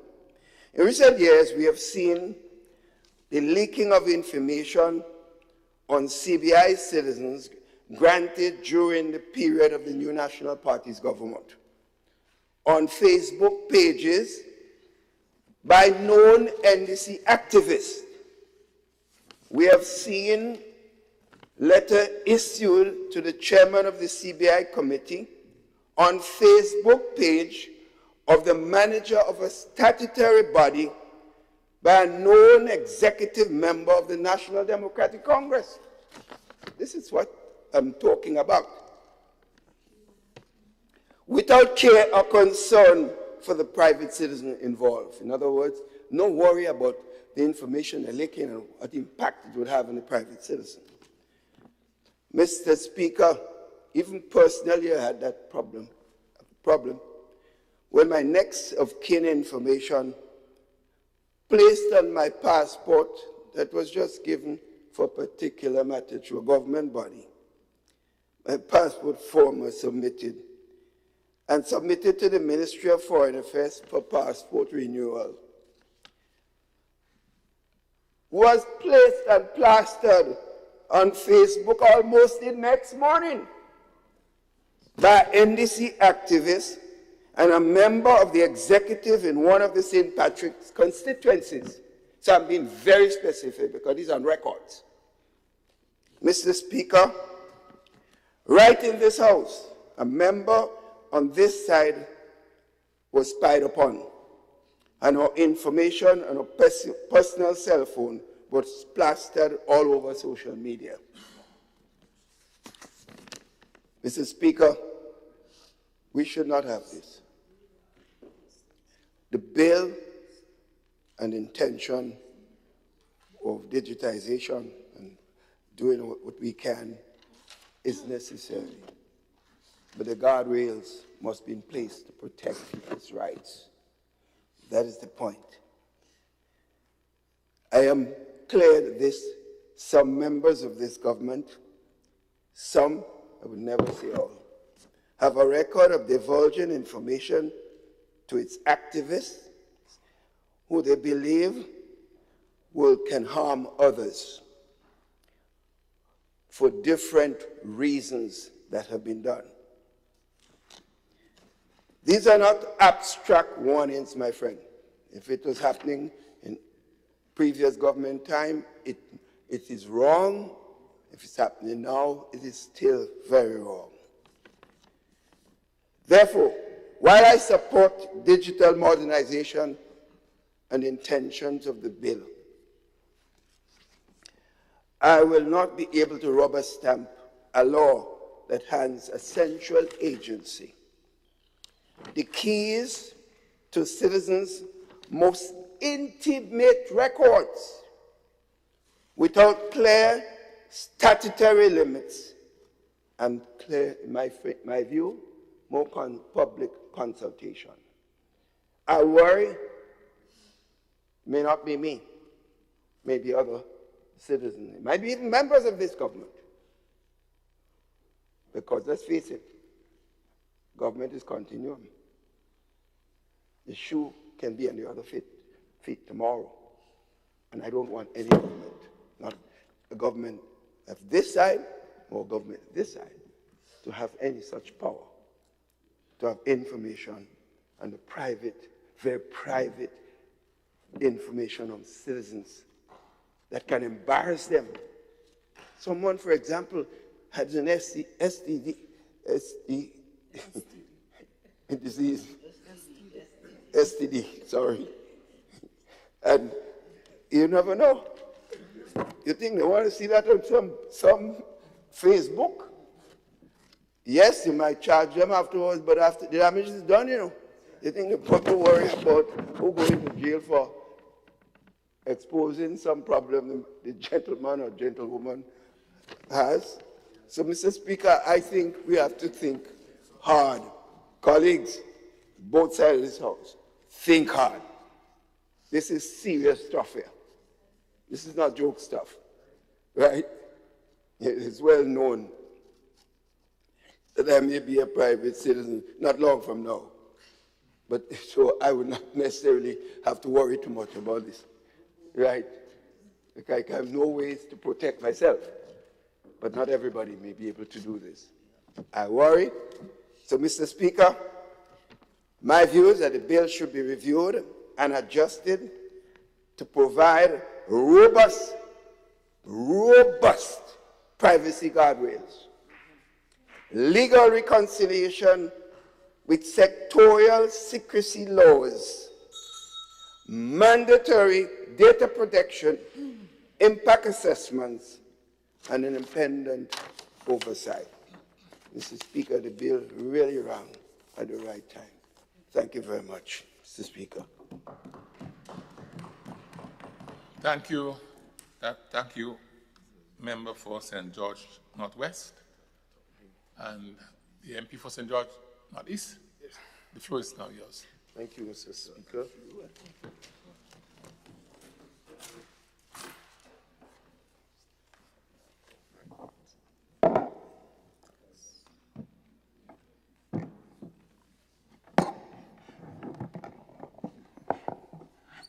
Thank you, Mr. Speaker. Mr. Speaker, this morning I rise with a deep sense of responsibility as the new Minister for Digital Transformation, and to state that this portfolio comes at an important time in our nation's development. Around us, the world over is moving quickly. Services are changing, business is changing, education is changing, healthcare delivery is changing. The way citizens interact with the government is also changing. Therefore, Grenada must not stand at the edge of that change, hoping to upgrade later. We must step into it with purpose and alacrity. And so, what is being proposed this morning with the Digital Transformation Agency Bill before this Honorable House gives us an opportunity to do exactly that. You heard some of it from the Leader of Government Business already. Mr. Speaker, when we talk about digital transformation, we refer to the daily experience of our people in a modern era, to put it simply. I am speaking about a young person from the Northeast who wants to register a business and should not have to move from one office to another simply because the systems cannot be connected.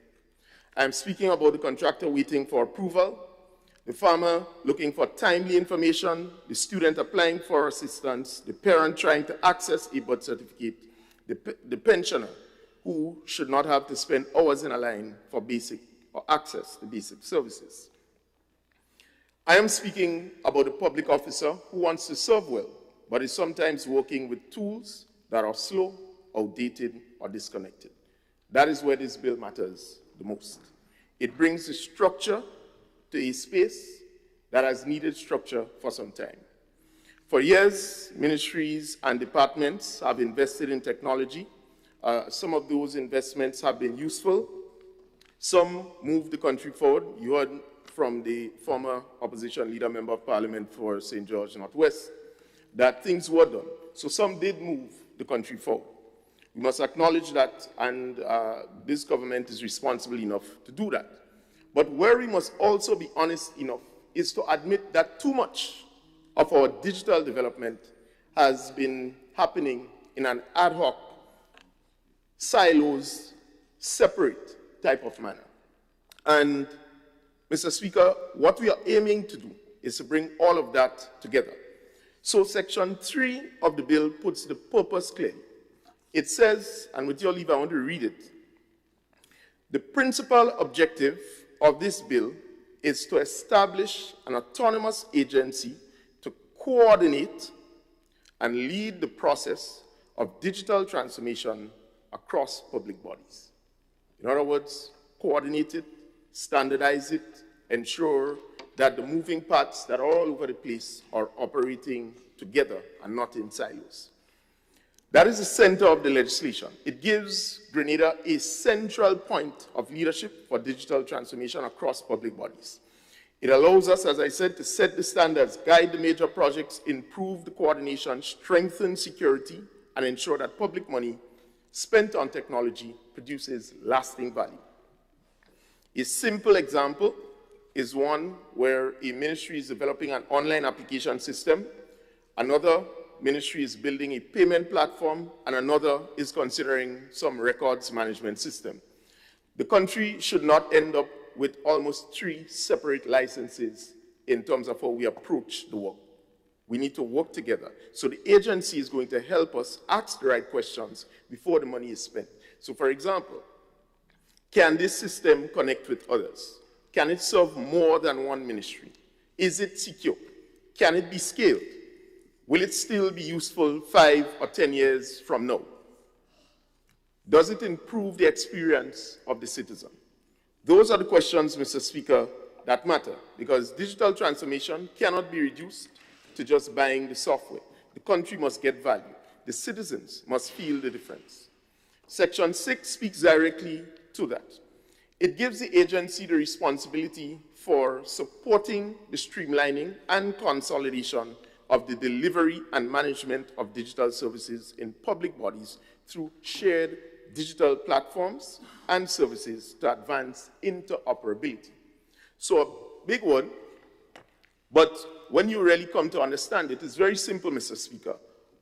All it is saying is that the government systems that exist now must be able to speak to each other. That's what we're trying to do. So if we have a central standardizing body, that is what the focus and aim is going to be. So a citizen shouldn't have to provide the same information 5 and 6 times to different offices just because the systems cannot interact and connect with one another, right? Businesses should not be delayed because one department cannot see what the other department has already processed, right? Someone, Mr. Speaker, who, and I just want to take the opportunity probably to address the concerns raised by the Member of Parliament for St. George Northwest. Now, I think sometimes we don't always have to tell people our personal intentions. Always look or try to look at the glass half full. This bill is not intended to spy on anyone. And let me just explain this to the public. The Attorney General has, and I'm paraphrasing, of course, he didn't say that, but I'm paraphrasing, because you have to understand, he mentioned that people are taking stuff. Is a pity he's not telling some of his colleagues as well to stop putting my driver's license up on social media, where I live in, etc., etc. I didn't hear the same energy. So, you know, bank account information of my colleagues and so on. I didn't hear the same energy for that, but, you know, it's understood. I know who we're dealing with. So, the Attorney General has already provided her legal opinion on the matter to Cabinet. This will be made public in due course. And I want to make specific mention. This legislation, which is seeking to bring into fruition an agency, the agency is not going to be handling anybody's data. Right? Let's clear that up. The agency role is to ensure that the system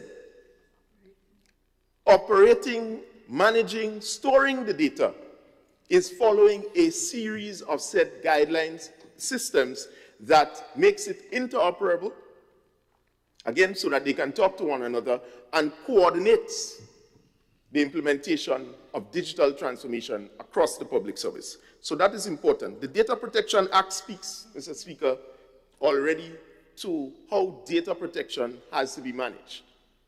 So we are not getting into managing the data. We are getting into ensuring that the systems that provide for the management of the data is up standard, is ensuring that it's protected from the question of cybersecurity threats, etc. So that's the first thing. We need to be clear about that. The data, Mr. Speaker, in some of the sensitive areas, again, that was raised by the member for St. George Northwest, that is owned by law based on the entity. So in other words, the data of your medical record is not going to be handed to the Digital Transformation Agency for anybody to see and spy and then go and post it on Facebook. We're not running a selfish shop. We are not trying to promote some loose, open environment. What we are trying to do is to put order. And so this is critical, because when we talk about advancing the technology, in order to do so, a single ministry by itself will not be able to do it. It doesn't have the jurisdiction to go into another ministry and start giving instructions. So we must first look at the mechanism as how we are going to move the whole of government to a particular direction, and this agency is going to do that. And it's a fair question to ask, honestly. I think our people is right to be cautious because we know the history in Grenada, creating agencies and so on and bodies, and sometimes they're not fulfilling their mandate. So we understand that, right? They want to know whether it will make the life easier or not, right? My answer is clear. This agency must not be judged whether it removes frustration from the system, but it should be judged, Mr. Speaker, on some very practical elements and understanding. As I said, I had to respond to this because I think it's critical that we stop with all the misinformation already and all the sensitivity about data. Presently, we do not have the agency, and people are still taking people's information and sharing it all over online. That is something I think we must address, so we could work on that. But this agency is not going to add to that problem. In fact, it will reduce. Because one of the things we need to understand is that because we pass legislations, most of the time, there are no systems in place to govern the standards relating as to how we manage that. So for example, somebody in the RGPF, traffic department, wherever, can sit now, take my driver's license, access it, post it on Facebook, send it to a political opponent, which has been done in the past. And there is nothing to say that we can identify computer X, computer Y, this person was logged in today, and deal with the internal discipline. And that is what we need to get at. In other words, right now, even with the data protection legislation, it is a loose environment. So the agency is going to help us to introduce standards across the board in the public service in treating with the management of your system, the breaches, the internal procedures that might be required. It is not going to handle the data. And it says so very, very clearly. Now, Section 7, Mr. Speaker, of the proposed legislation says a public body shall submit any proposed digital transformation initiative to the agency prior to procurement, development, implementation, and contractual commitment. In other words, what this is saying is that, not that you have to go to MASA to know if you need to do this or not. It is saying, submit it before you go and sign a contract, engage in actual business, so that the hard questions could be asked prior, so that all the fixing that has to be done could be done prior. And then when it is implemented properly, and then you're not asking the question whether or not it cannot connect to the other systems, whether or not it cannot scale, whether or not it cannot properly be maintained, which is what we have existing now with some of the legacy systems in our public service. So in a small country like ours, Mr. Speaker, the question is every dollar matters. So what this is going to help us do, rather than Ministry of Education, Ministry of Health, Ministry of Social Development, Community Development, spending monies to pay for subscriptions all over the place, is to centralize its organization and ensure that the systems that they introduce can talk to one another. If we have a natural disaster, if NADMA needs to go into a particular community, they shouldn't have to ask somebody, how much shut-ins living in this area? Who do we need to target and so on? access to that data should be available for disaster management, and then you'll have certain legislations organizing that. But the DTA, what is being proposed, is not going to be the ones taking that data and give to the entities. It is managing the systems to make sure that they can connect and talk to one another. Critical. Mr. Speaker, Section 8 reinforces that discipline, and probably what I should do is just talk about ensuring that we do the submission to the DTA of the plan before we implement it, because again, it's going to help us save critical financial resources as it relates to monies being spent and spent wisely. So I just want to reinforce that point. But Section 8, Mr. Speaker, speaks to the discipline. It says that no person with authority over a matter in which the agency has functions to perform shall determine or approve that matter before consulting with the agency.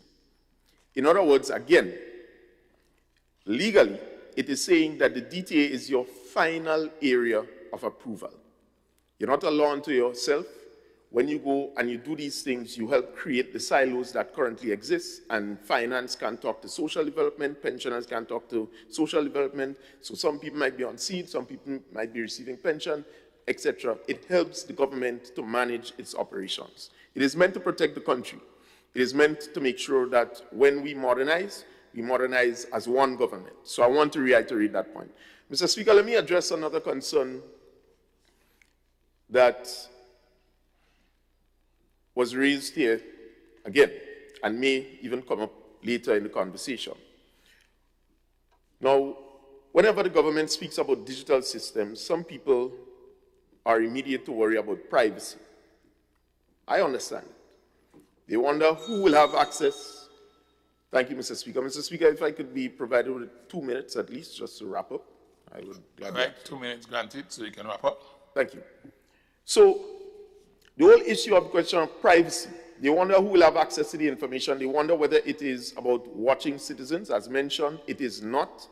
The concern must be answered plainly. It is not about monitoring anybody. The DTA will not have access to data. It is to manage the systems. It's about protecting the systems, making sure that we can create the order in the public service to deal with the much needed calls for ending some of the fragmentation that exists.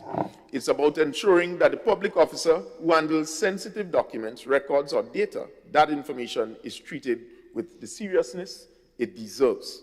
So it sets the standards in that regard.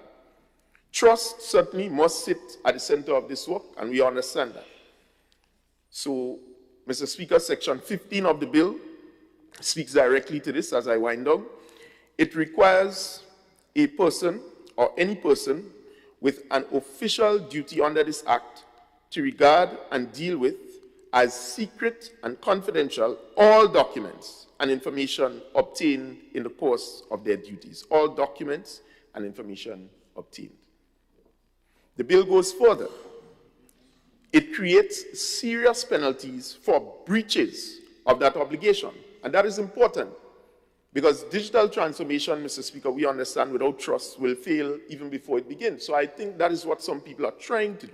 But the bill makes accommodation for such and sets out very strict and clear guidelines. Mr. Speaker, we have to, and you will understand, I'll have to skip through with what some of the other areas that I had.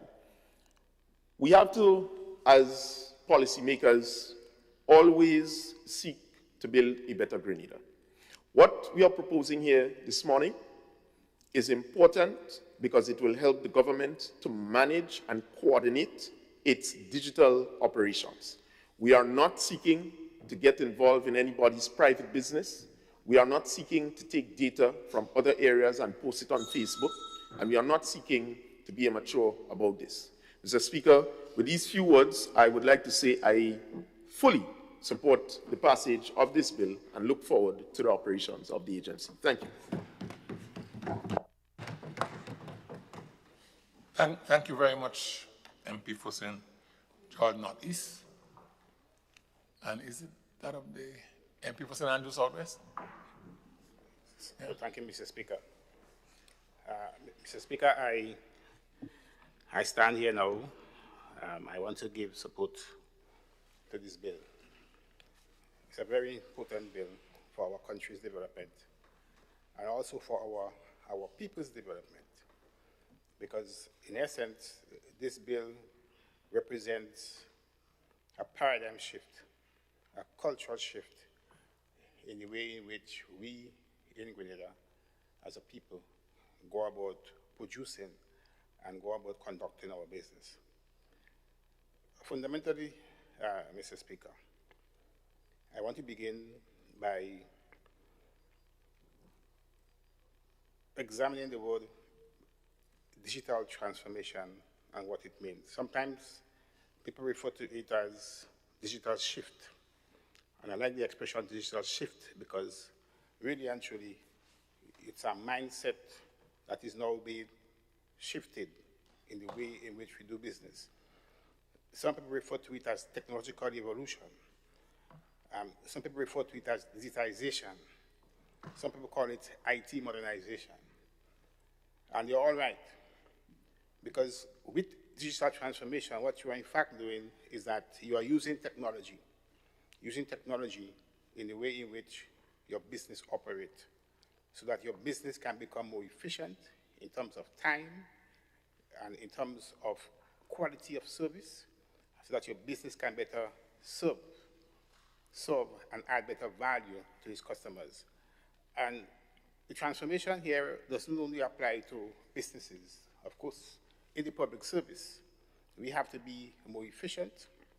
We have to be able to provide better quality service, much faster service to our people, and we have to use the IT, the technology tools to help us to do so. And so with digitization, Mr. Speaker, what it actually means is that we are moving from what you may call the traditional manual methods of doing things. So with digitization, Mr. Speaker, there will be less need for paper. There will be less need for pencil. And there will be less need for pen. The traditional methods of doing things. All that will be changed. Now, all we do is that we go on our system, we use the digit, the finger, and we juke, and we get things done, and things are done much faster, things are done better, and of course with more accuracy.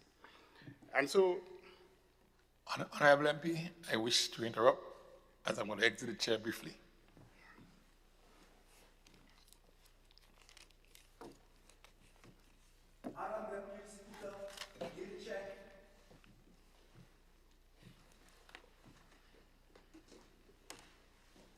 Mr. MP, you may resume.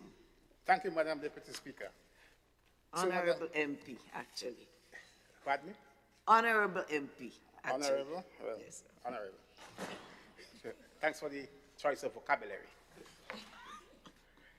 So Madam Deputy Speaker, I mean, it is very simple, and I like it.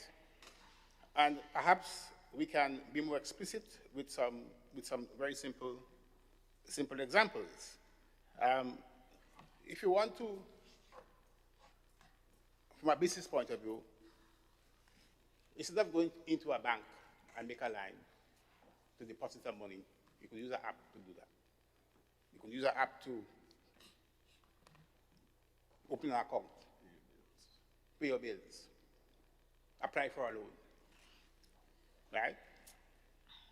So it saves time, and it makes your life a lot more comfortable and a lot more easier. If you want to buy something, you don't have to actually go in the store now. The store may well have a platform where you can go online and do your shopping there. Nobody knows your business. It's much safer. It is much more comfortable. So healthcare, for example, if you want to go to the doctor, you don't necessarily have to go by the doctor itself, and everybody see you going to the doctor and they ask the question if you're well or you're unwell. through video camera, the doctor can see you, and then you can chat, and all you can organize all yourself. Privacy, yeah? So that's the value of digital transformation, digitization, and it must apply, of course, to the public service, because we want our public service to better be able to serve our population. I recall coming to work one day, and see a number of Grenadians lining up to collect the seed money. And I was saying to myself, why can't we give them a card that would allow them to go to the bank and withdraw their money there, and put once the bank put the money there. All that, of course, is digitization. But you see, it comes, I'm saying also that with digitization comes with a mindset. I'm saying it's a paradigm shift. It's a cultural shift in the way in which we have to go about doing business, because we have to continuously prepare ourselves to adapt to change, because new methods, new approaches will come on, and we have to be prepared to accept them. So that's my first major point, Mr. Speaker, in support of this bill.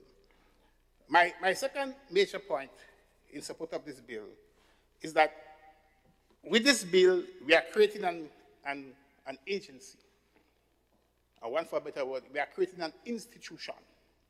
An institution.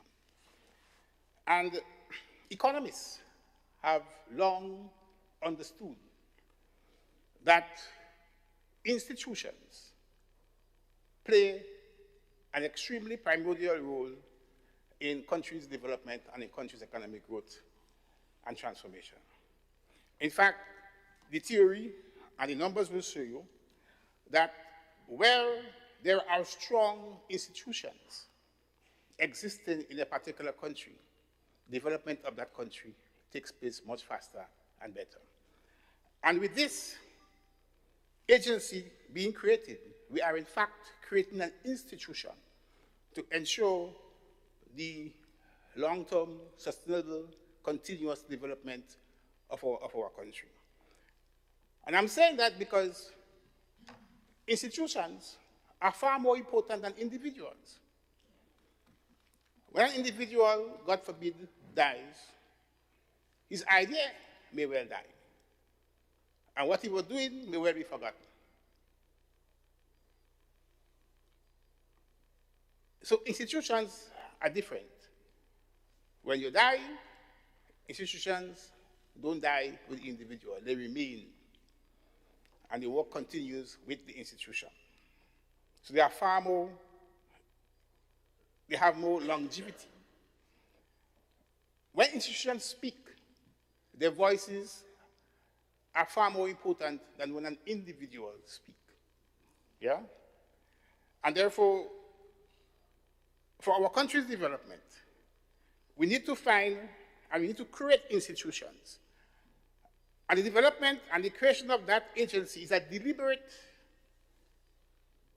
attempt of this government, recognizing the role that institution plays in countries' development. We are moving towards creating, forming institutions so as to ensure that our country's long-term development is secure and maintained. Now, with institutions, you have, of course, human capital. And you also have physical capital, because that institution has to be well equipped to carry out its work. You also have technology, the techniques of production, but also with institutions, you have the organization. You have an organization that will help you to organize the way in which production takes place and economic activity takes place. And that's the strength of institutions. And therefore, when you look, and when you read Madam Deputy Speaker, when you read part 3 of the bill, before I go to part 3, I go first of all to part 1. Right? Part 1. What we are in fact doing is that we are creating an institution. Honourable Member, I would have to disturb you again just for a moment as the Speaker resumes the chair. All right.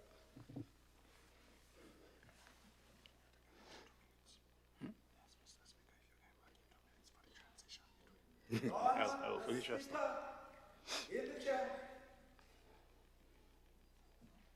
Thank you. Please continue, Honorable MP. Right. So thank you, Mr. Speaker, sir. So I was saying that if we read part 1 of the bill, and we go to clause 3 of part 1 of the bill, it says the objective of the bill is to establish an autonomous, an individual agency, an institution to coordinate, lead, direct, and take charge of our country's development institution, of our country's economic development. That, Mr. Speaker, is extremely important. Good. And it goes on to give the role of the chief executive officer in that institution, working with his team, being responsible for the day-to-day management and operations. He will plan, he will organize, he will control, he will direct, he will supervise, and so on. That's what happens when you have institutions to lead a country's development, yeah? And therefore, the point I'm making is that it is not by chance we have an agency created. We are having this agency created because we recognize the importance of having institutions taking the lead in our country's economic development.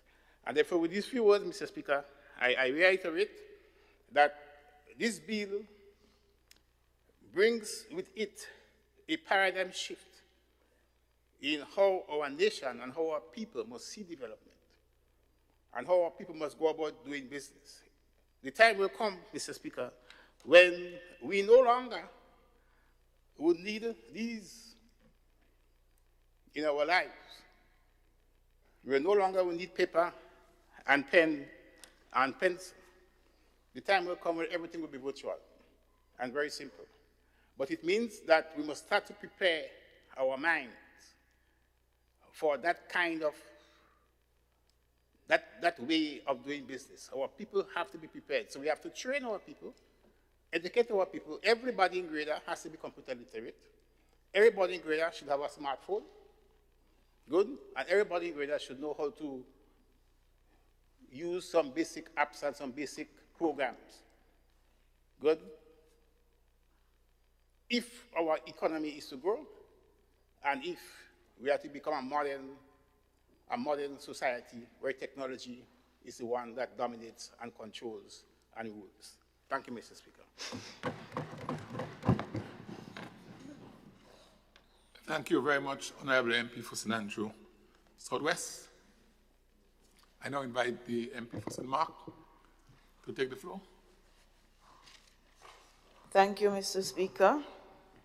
Mr. Speaker, I'm happy that you came back so quickly. I was wondering if I had to make my contribution from the chair, but I'm happy not to have to do that, because then I might have given myself more time than allotted. I notice we're up to 15 minutes today, so that might be an indication that we do need more time to make our contributions. But, Mr. Speaker, I'm happy to speak on this bill. I wish to say that I personally am happy that this bill is coming, and we on this side, I think, can say categorically that we're happy to see progress with the digital services or digitalization or however the transformation, whatever it is. We have no quarrel with that. But, Mr. Speaker, there must be recognition in this House, in this honorable House, that whatever we're doing, whatever the government side is doing now, you're still standing on the shoulders of those who went before you. If we look at the clerk, at our clerk here, with the nice hairstyle, he will tell you that he was PS in IT some time ago, and he would have made his contribution with others.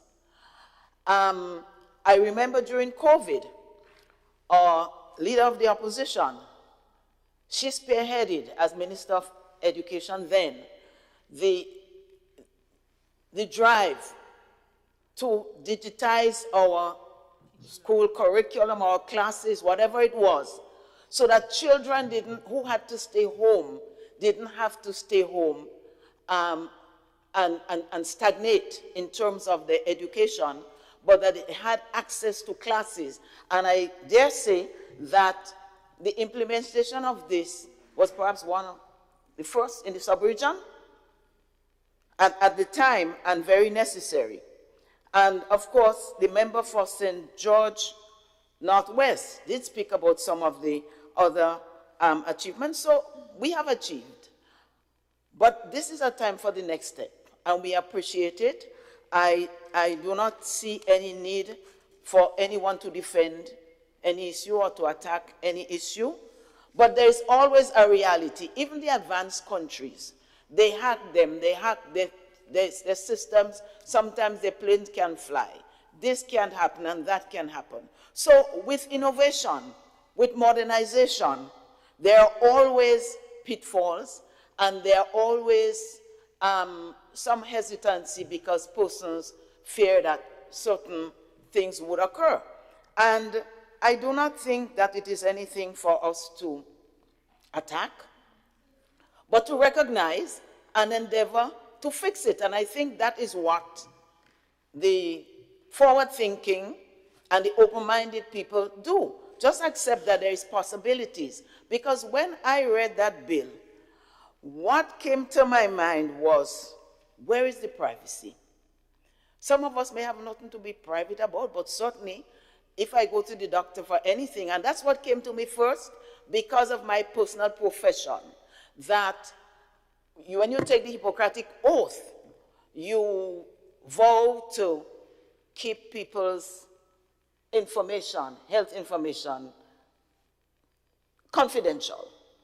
I remember when my mother, God rest her soul, was still alive, and sometimes I would be called out to see a patient in our community.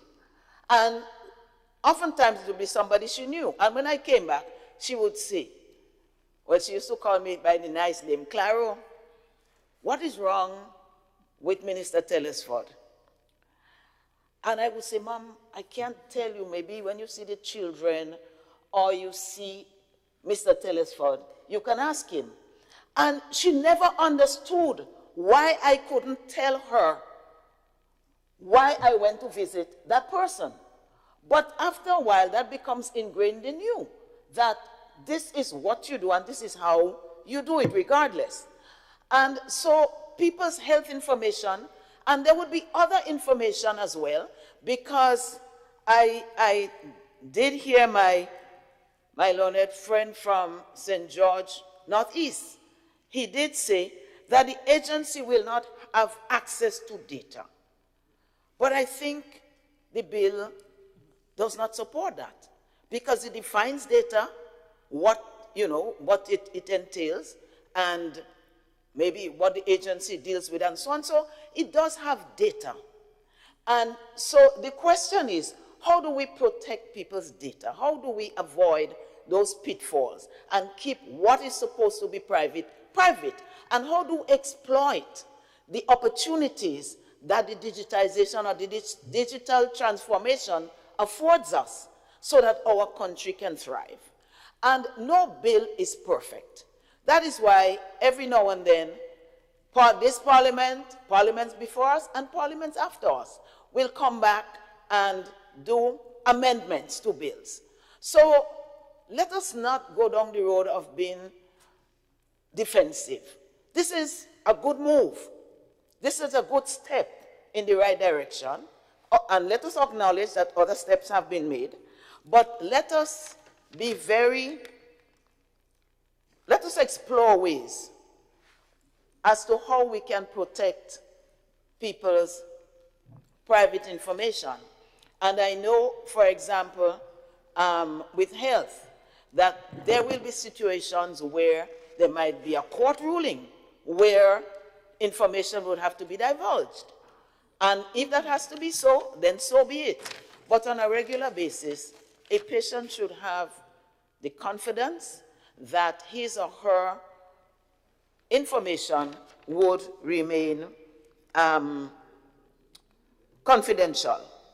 And the other thing that we have to be aware of is that although the bill speaks largely to public bodies and defines them, in the last definition, it also says on page 6, and I quote, "Any other body or organization which provides services of a public nature which are essential to the welfare of the Grenadian society, or such aspects of their operations as may be specified by the minister."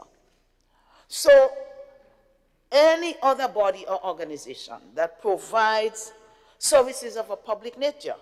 So, how do you call that hospital going up to St. Paul's, the private one? I know General Hospital, but SAMS, I don't go there because I can't afford it, but not because I don't want to. But the thing is, it's a private institution, but there is a suggestion here that this entity, the agency, could have access because they're providing a public service, even though they're a private institution. So let us get together, make your huddle as government, put your committees together, start your agency. But please be aware that Grenadians still cherish very closely to their heart their privacy on health, because I spoke about health, but on other matters. And be cognizant of that so that you can work now to the next step either as the minister or whoever, but to come up with a solution that gives people a little bit more comfort. The bill as a whole gives us comfort. It's a good bill, but if it has little issues here and there, let's be big enough and say, you know, this is the start, and we will look at it as time goes on so that we can improve on our efficiency. I thank you, Mr. Speaker. Thank you very much, MP for St. Mark. Is it MP for St. John? Yeah. Yes.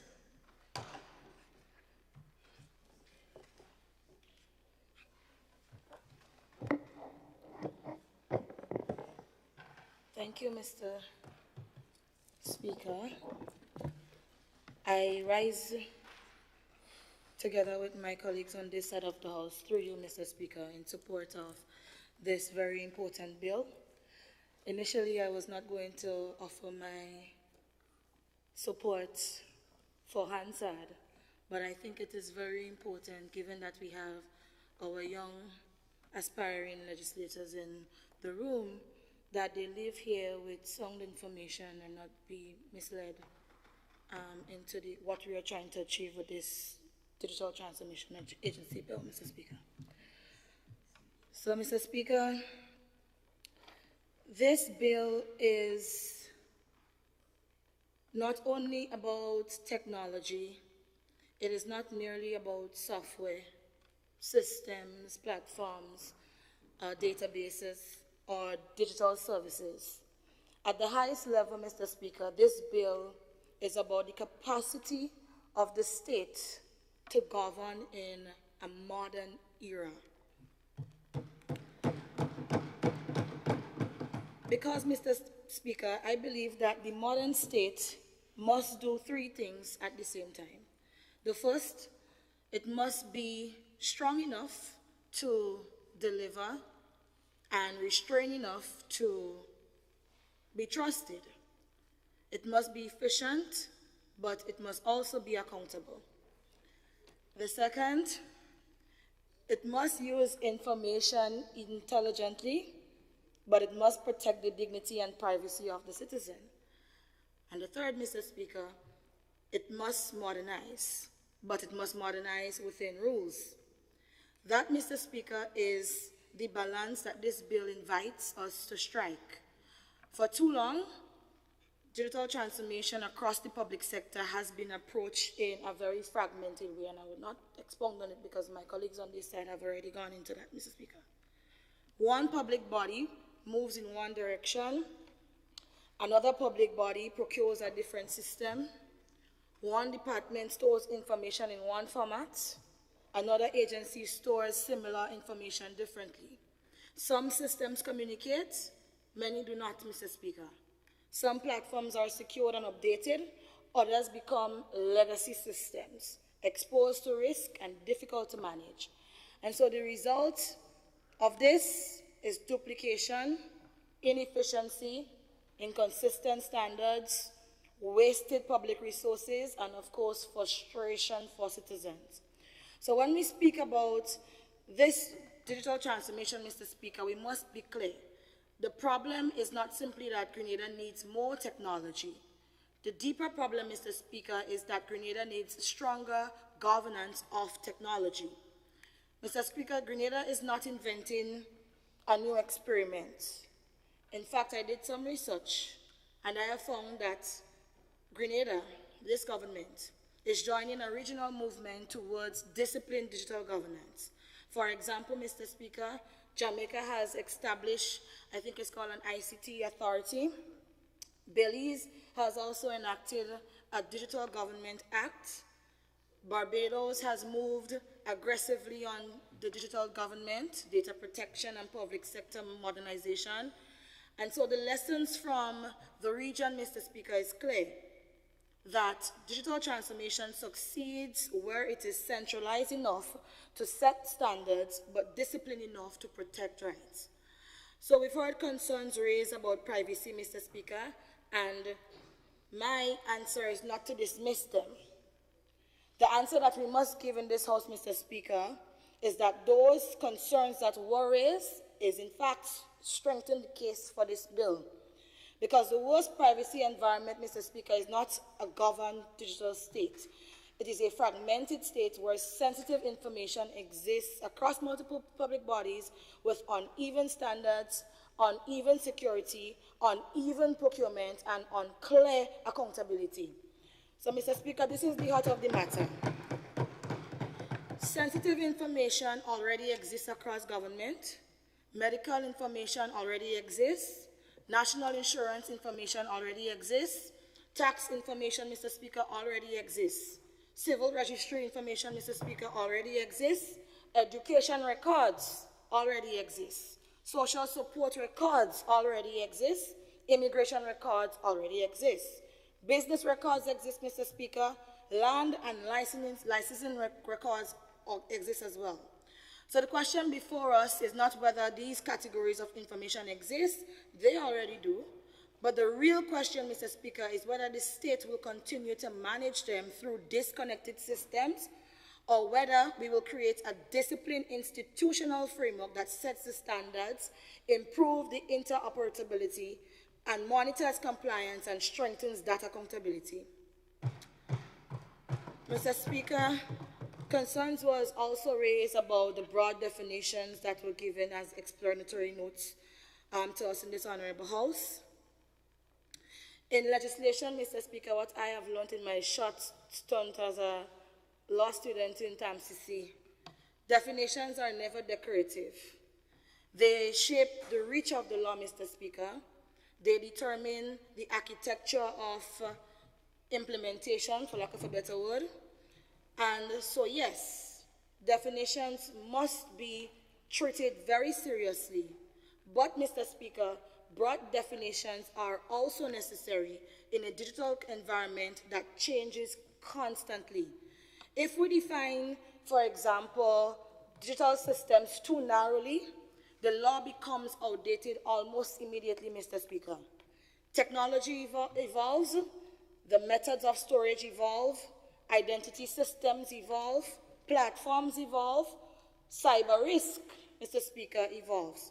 A narrow definition may feel safer, but of course, it can quickly become a loophole. So the issue, therefore, Mr. Speaker, is whether the exercise of power under this bill is properly governed. Definitions describe the field, but they do not by themselves authorize abuse. The safeguards must come through lawful purpose, Mr. Speaker. It must come through confidentiality. It must also come through access controls, standards, audits, regulations, institutional discipline, and consequences, Mr. Speaker, for misconduct. Mr. Speaker, I've also sat here and heard issues as it relates to the privacy. The member on the other side, through you, Mr. Speaker, said, and I would try to paraphrase what the question that was asked. When I read this bill, where is my privacy? And that, Mr. Speaker, if we are honest with ourselves, is indeed a very fair question. But with respect, Mr. Speaker, privacy is a digital state. In a digital state, Mr. Speaker, is not protected simply by living systems scattered, outdated, and ungoverned. Privacy is protected by rules, Mr. Speaker. It is protected by standards, by access controls, as I mentioned, and the consequences for abuse in the event of abuse. So my question is this, Mr. Speaker. Your privacy is not found in institutional confusion. Your privacy is found in disciplined governance. That would be my response. It is found, Mr. Speaker, and I want to break down the bill. I think it's clause 15, which imposes a duty of secrecy and confidentiality on persons performing functions under the Act with serious penalties for breach. It is also found, Mr. Speaker, in the compliance structure of clauses 17 to 20, where public bodies are monitored, audited, and required to report and required to take corrective measures. It is also found, Mr. Speaker, in the ability under clause 21 to make regulations, because the operational details of digital governance, which is access, security, standards, protocols, and safeguards, must be capable of being updated as technology and risks evolve. And Mr. Speaker, it is found in the very purpose of the agency to move Grenada away from fragmented digital systems where sensitive information may be held across multiple public bodies with uneven standards, and towards a governed framework where there is clearer responsibility, stronger coordination, and greater accountability. So I would say to the honorable members, Mr. Speaker, the question is not only where is my privacy. The deeper question that we have to ask ourselves, Mr. Speaker, is where is my privacy safer? Is it safer in disconnected systems with different rules, different procurement practices, different security standards and unclear accountability? Or is it safer, Mr. Speaker, in a system where Parliament establishes an agency, imposes confidentiality obligations, requires compliance, allows audits, and creates a framework for standards and regulations? Mr. Speaker, privacy is ultimately not the enemy of digital transformation.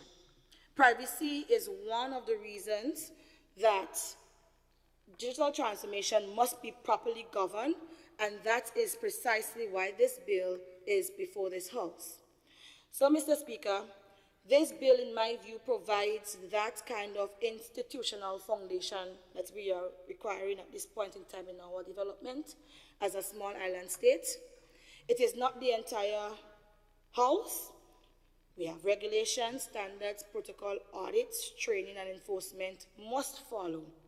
And I'm happy that the member through you, Mr. Speaker, also raised let's hurdle not only on government side, but as a whole of society. Very important. But without the foundation, Mr. Speaker, we will continue to build digital government on scattered and unstable ground. Mr. Speaker, I fundamentally believe that a modern state must be capable. It must also be disciplined. It must be ambitious, but Mr. Speaker, it must also be restrained. It must deliver better services, but it must never forget that citizens are rights-bearing people, not data points in a system. And so that is the balance I believe that this bill, once implemented properly, can achieve if implemented with the seriousness that it deserves. So I support this Transformation Agency Bill 2026, Mr. Speaker, because Grenada needs a coordinated digital future. I support it because public money must be spent more wisely. I support it because citizens deserve better service. I also support it, Mr. Speaker, because fragmentation is no longer acceptable. And I support it because privacy is better protected by clear standards and accountability than by scattered systems and institutional uncertainty.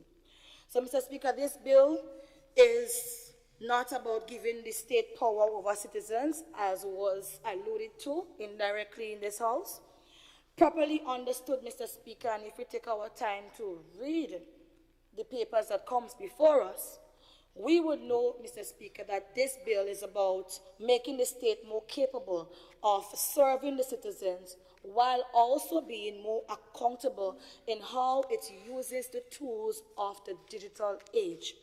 So with these few words, Mr. Speaker, I support the passage of this Digital Transformation Agency Bill, and I want to commend the newly installed minister and through you, the Member of Parliament for St. David, or Prime Minister, for ensuring that Grenada is not left behind in the Caribbean community. Thank you.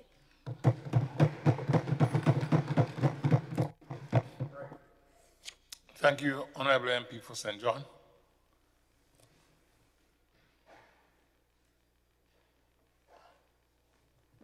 You have government business?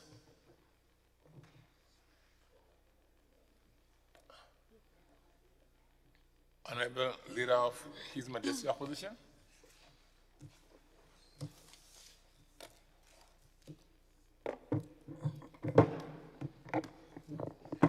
Thank you, Mr. Speaker. Mr. Speaker, this morning I rise to make my contribution to the bill that is before this honorable House, that I consider to be one of great significance. But before I do that, I want to join with you, Mr. Speaker, to also welcome home all of those who have traveled back for the diaspora homecoming and to extend very best wishes for their stay in Grenada. Mr. Speaker, the bill before us today is one that I think should give significant credit to the past administration. You see, Mr. Speaker, it was said a while ago that when you have so much, it requires a system to manage it. So if we had nothing, there'll be no need to establish a system of management. And so it disturbed me a bit when the presenter of the bill said that in the last 4 years, the government of Grenada built a foundation as it relates to digital modernization and transformation. Mr. Speaker, I want to explain why I cannot stand here to say that I don't believe there is need for addressing the fragmentation that was referred to, or why I cannot say I don't agree that there is need for central management of the system. And the reason being, Mr. Speaker, we have invested so much over the past many years in digital transformation that it will be hypocritical not to identify the need for this. And I want to take my time, Mr. Speaker, to explain why I cannot disagree with the need, and also to clarify that Grenada did not build a foundation in the last 4 years. Mr. Speaker, under the new National Party's administration, we made significant investment in ICT infrastructure across the public service. Mr. Speaker, we invested in the development of networks connecting government ministries in this country. We launched several online services, electronic procurement, and other e-government platforms in this country. We introduced high-speed internet in both private and public schools throughout the length and breadth of Grenada, Carriacou, and Petite Martinique. Mr. Speaker, we facilitated online exams for students, being among the first in the region to facilitate this. We provided schools with digital learning platforms throughout the length and breadth of Grenada. We established digital education programs to support students, teachers, and parents. And we increased access to affordable internet for Grenadian citizens. We increased access to high-quality broadband services in Grenada. We introduced the National Digital Identification System that we are now so proud of. We invested millions of dollars in private businesses to promote the use of technology in business. Mr. Speaker, we build the digital highways that is needed and that is necessary for economic development in this country. Therefore, Mr. Speaker, the question before this Parliament is not whether Grenada should embrace digital transformation. We have been experiencing digital transformation for many years.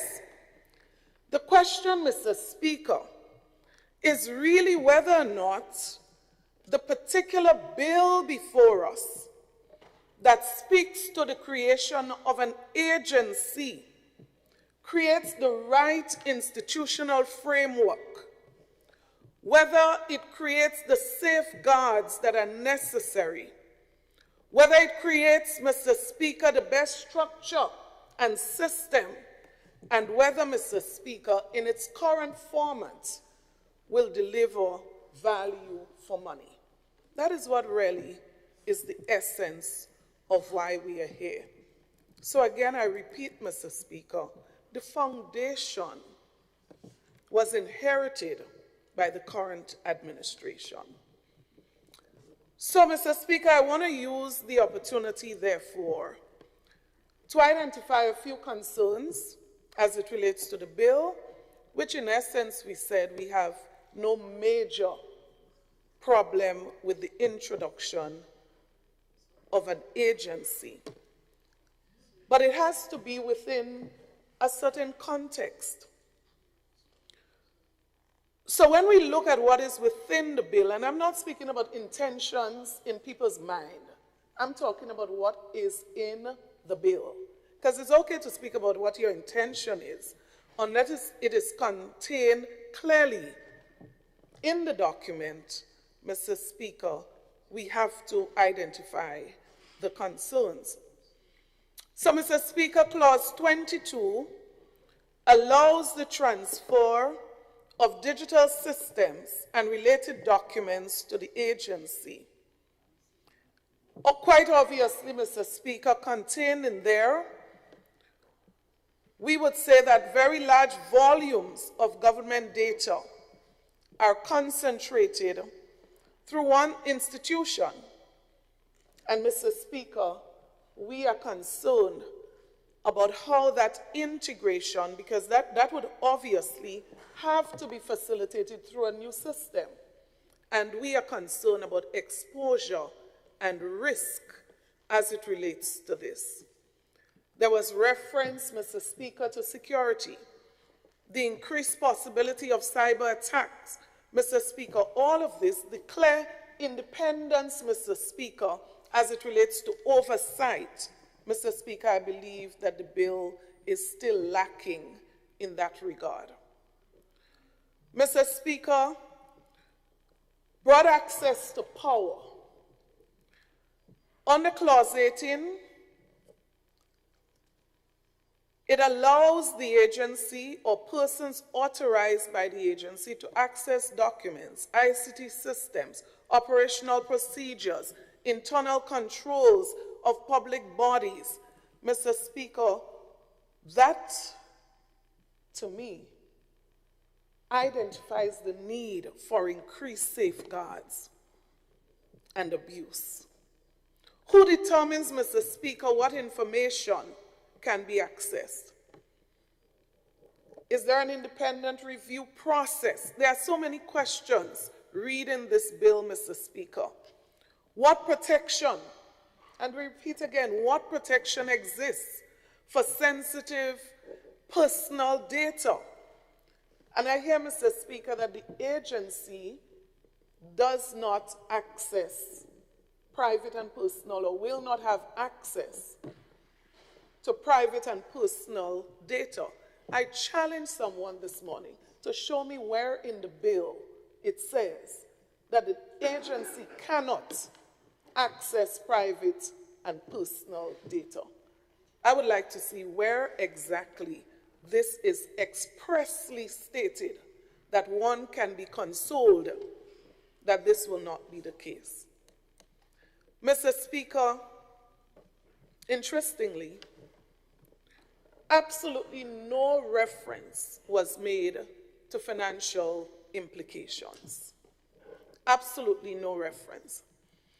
At a time, Mr. Speaker, where quite obviously we are struggling to pay some basic commitments, at a time when we have a deficit of over $32 million, absolutely not one word was mentioned as it relates to financial implication as it relates to this bill.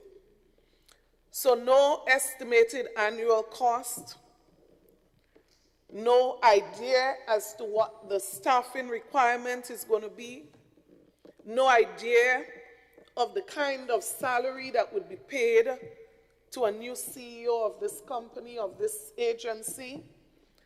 Mr. Speaker, absolutely no reference at all to financial implications.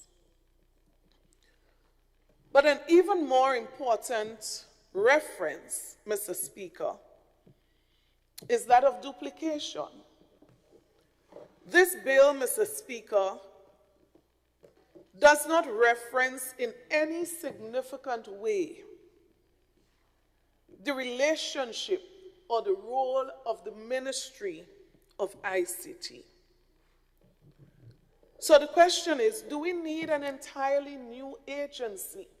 Is there a system, is there a structure where you have a minister, you have a permanent secretary, you have administrative officers, you have experts within an existing ministry? Mr. Speaker, the question begs, is there a need to take on additional expenditure to facilitate this? So yes, digital transformation is important, but digital transformation without fiscal responsibility is simply another expensive bureaucracy. And so this bill does not give comfort that there will be value for money considering the existing system and structure within the government. And even if, Mr. Speaker, the bill in itself did not detail some of those issues that are critical and important, sometimes the very things we dismiss as trivial, Mr. Speaker, at least I would have anticipated that the introduction would have included certain detailed information that would bring such clarity. Mr. Speaker, Clause 11 allows the minister to issue policy directives to the board. And it's very interesting, Mr. Speaker. On one hand, we say that this is going to be independent. But when you read this bill carefully, this agency is controlled by the minister. There's absolutely no doubt about this. Absolutely no doubt. Read it and it's clear. The agency is controlled by the minister. How independent, Mr. Speaker, is an agency if the minister directs policy? Mr. Speaker, the definition section gives the minister authority to designate by order what constitutes a digital transformation initiative. So help me to understand how independent this is. Mr. Speaker, again, I ask what happens to the existing ICT ministry functions? Was the Ministry of ICT involved in the development of this concept? Mr. Speaker, if the agency is intended to be independent, why does the minister appoint the board? Why does the minister direct the policy, makes its regulation, designate the project it oversees, and receives its reports? Is it truly an independent agency, or is it simply a new bureaucracy operating under ministerial control? Mr. Speaker, Clause 7. Mr. Speaker, what does that mean? I have 2 minutes to wrap up? Or that's the end of my time? The bill indicates that your 15 minutes is up. It's over. Can I have 2 minutes? Just yes, granted. Yes. Thank you. So, Mr. Speaker, I close by saying this, and I noted the dismissive comments when I asked whether or not the Ministry of ICT was involved, a genuine question, which brings me to the issue of consultation. What level of consultation did we have with key stakeholders on this? I would have loved to hear that as well as part of the introduction. And finally, I would say this. The bill gives the ability to operate commercially, charge fees, provide services directly, provide consultancy services to private entities. Mr. Speaker, how are we guarding against conflict of interest? Would a government agency now be competing unfairly with local ICT businesses? So, Speaker, clarity is extremely important, and I would encourage and I would kindly request that in the wrap-up, the presenter of the bill help to clarify all of these concerns. Thank you, Mr. Speaker. Thank you very much, Leader of His Majesty Opposition. Is it the MP for St. Patrick West? Please take the floor. Thank you very much, Mr. Speaker. Mr. Speaker, I did not plan an intervention, but since the Honorable Leader of the Opposition is expressing concerns and is asking for clarification on some matters, as a fellow former educator, I think I owe it to her and to the House to provide same. The concerns or the confusion expressed about the minister assuming the role of providing policy direction to the entity. I too am a little bit confused, Mr. Speaker, that a former government minister does not understand that the cabinet of the country is the entity responsible for setting out policy.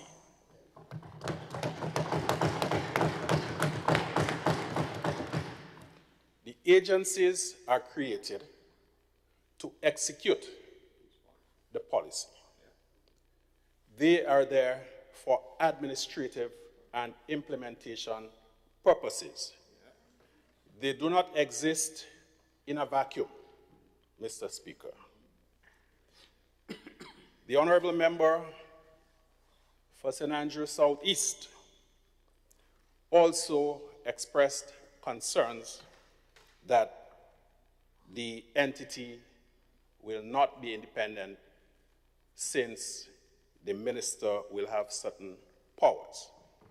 Again, I'm more than a little baffled that the member does not appear to understand what that means.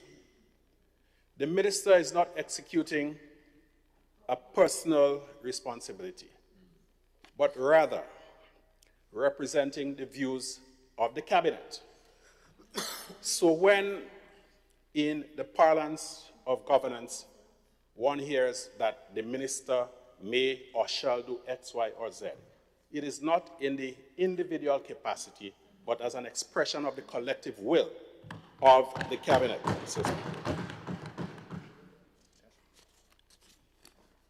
The member also, Mr. Speaker, in expressing concerns about the need for an agency and about independence of the agency, raised the point about the role of the Ministry of ICT. Well, if you want an entity that is independent, why then are you crying out for one that is even more directly under the control of the minister if it is housed as a part of the ministry, Mr. Speaker? So as I said before, it was not my intention to intervene, but I think that I owe it to the listening public, Mr. Speaker, to clarify certain things that are posed as concerns, but whose motives may be otherwise. I thank you, Mr. Speaker.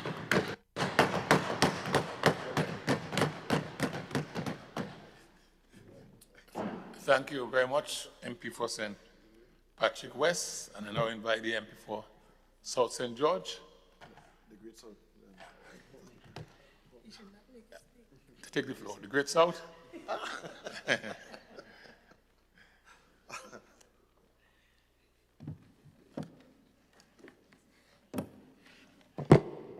Good afternoon to everyone. Mr. Speaker, I thought the mic was off when I said the Great South. But the Great South.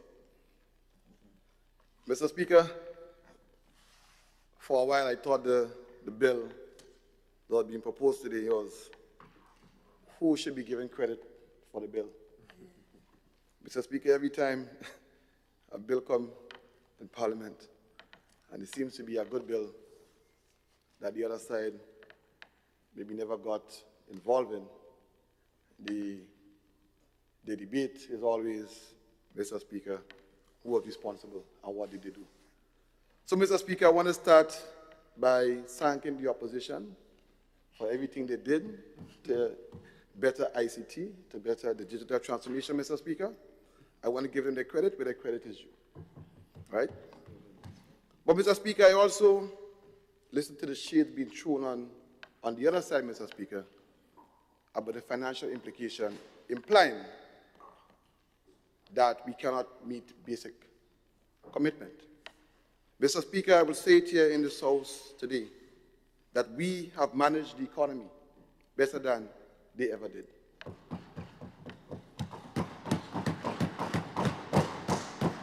And Mr. Speaker, the independence agencies are there to show that. But, Mr. Speaker, I rise today in full support of a digital transformation agency bill. We live in a world that is changing rapidly. Technology is transforming how we communicate and how we conduct business, how we learn, how government delivers services. The question before us is not whether the digital transformation will happen. The question is whether Grenada will lead, adapt, and benefit from these changes, or whether we will be left behind. This bill demonstrates that this government has made its choice. We choose progress. We choose innovation. We choose a future where technology works for the people of Grenada, Carriacou, and PD Martinique. Mr. Speaker, for too long, many citizens have had to take time off work, travel long distances, stand in lines, and make multiple visits to government offices to access services. A mother seeking a birth certificate, a young entrepreneur applying for a license, a pensioner trying to access information, or farmers seeking government support should not have to spend an entire day navigating through the bureaucracy. Mr. Speaker, government services must meet the people where they are. The establishment of a digital transformation agency will help us move forward in our systems that is smarter, faster, and more citizen-centered. It will help create systems that allow people to access services online, submit applications, and receive information more efficiently. Mr. Speaker, this is also about improving accountability and transparency. Digital systems reduce delays, improve record keeping, and create greater consistency in service delivery. When information is managed properly and services are streamed, citizens gain greater confidence in public institutions. But this bill is more than government services, Mr. Speaker. Today, some of the world's fastest growing industries are driven by technology. Digital skills, innovation, data management, cybersecurity, artificial intelligence, and software development, and they are creating opportunities for countries large and small. Grenada cannot afford to sit on the sidelines while the world moves forward. Mr. Speaker, our young people are talented, creative, and ambitious. They deserve opportunities to participate in the digital economy. They deserve opportunities to create businesses, develop new technologies, provide digital services, and compete on the global stage. This agency will help create an environment where innovation can flourish and where technology becomes a driver of economic growth and job creation. Mr. Speaker, another critical aspect of this bill is cybersecurity. As we increase our reliance on digital systems, we must also increase our ability to protect them. Cyber threats are a reality facing governments, businesses, and citizens around the world. Protecting sensitive information and critical systems is no longer optional, it is essential. The establishment of a dedicated agency will help strengthen national coordination, improve preparedness, and support efforts to safeguard our digital infrastructure. Mr. Speaker, small island developing states face unique challenges. We may not have the size of larger nations, but we have the ability to be agile, innovative, and forward-thinking. The digital transformation allows us to overcome some of the limitations of geography by connecting our people, improving service delivery, and creating a new economic opportunities.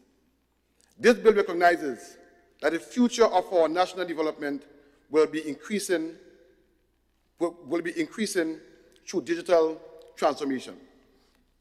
It recognizes that efficiency matters, innovation matters, and the need to be competitive. And most importantly, Mr. Speaker, it recognized that our people deserve modern services that reflect the realities of the 21st century. Mr. Speaker, there will always be those that are hesitant about change. There will always be those who ask, why should we move in this direction? My response is simple. Because standing still is not an option. The world is moving forward. The Caribbean is moving forward. Grenada must move forward too. This bill provides a framework to help us do exactly that. It is an investment in efficiency, opportunity, and innovation. And above all, it is an investment in the future of Grenada Carriacou and PD Martinique. Mr. Speaker, I therefore lend my full support to this bill and encourage all our members of this House to do likewise. Thank you.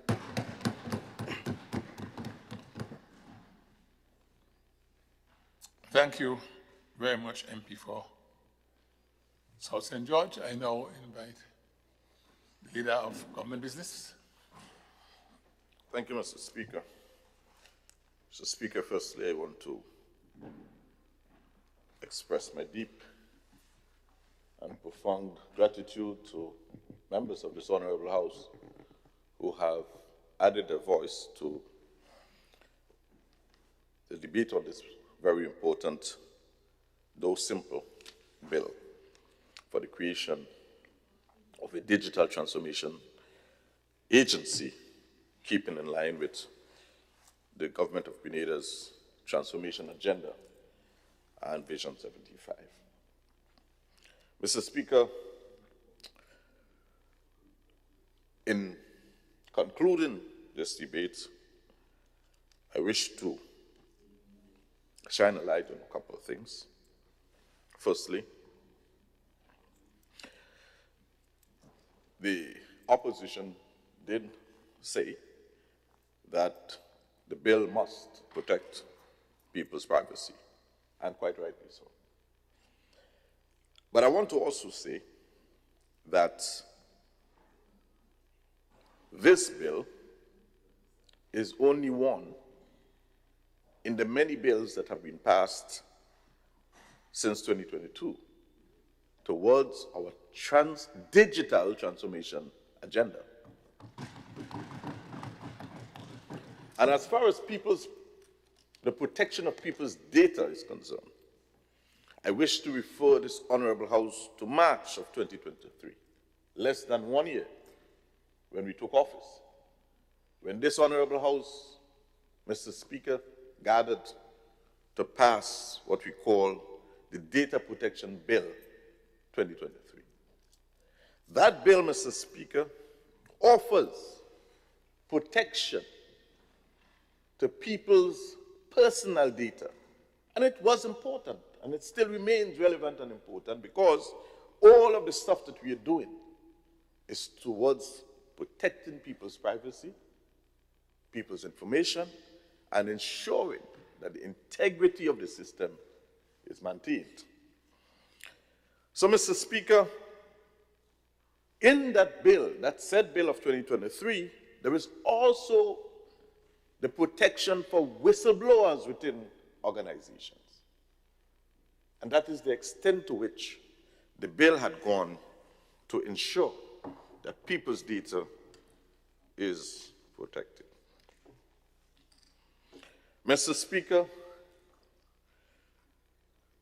the opposition, and in particular the member for St. Andrew Southeast, made reference or alleges that there is no reference to financial implications. But just the mere fact that the agency is to be set up and to hire a CEO and have a board of directors, that in itself is reference to financial implications. But what I believe the member is trying to say to us, that if you're presenting a bill to this Honorable House, you should present a bill with a strategic plan or a business plan with financial projections, which, in my humble view, Mr. Speaker, speaks to an information gap, meaning that the honorable member needs to be schooled properly into how one creates and presents a bill to this honorable House. The basic structure of a bill does not include financial projections and so on. And that is why there is a board of directors, and the bill that is presented says that the CEO leading the organization must present strategic and business plan and other plans geared towards the operationalization of the agency. And that is where the financial implications would come. Mr. Speaker, the question has been asked, is there a need for an agency having had the Ministry of ICT? I hope I was hearing that incorrectly. Is there a need for an agency? Because we have the Ministry of ICT. The member may be nearly asked, is there a need for the Grenada Tourism Authority, given the fact that you have a Ministry for Tourism? Or the NIS, or the NAWASA, or other statutory body? Madam Speaker, Mr. Speaker, sir, I do not believe it is our responsibility as a 4-year-old administration, especially on today, our 4th anniversary, to be educating a past administration who sat where we are now sitting for 23 years.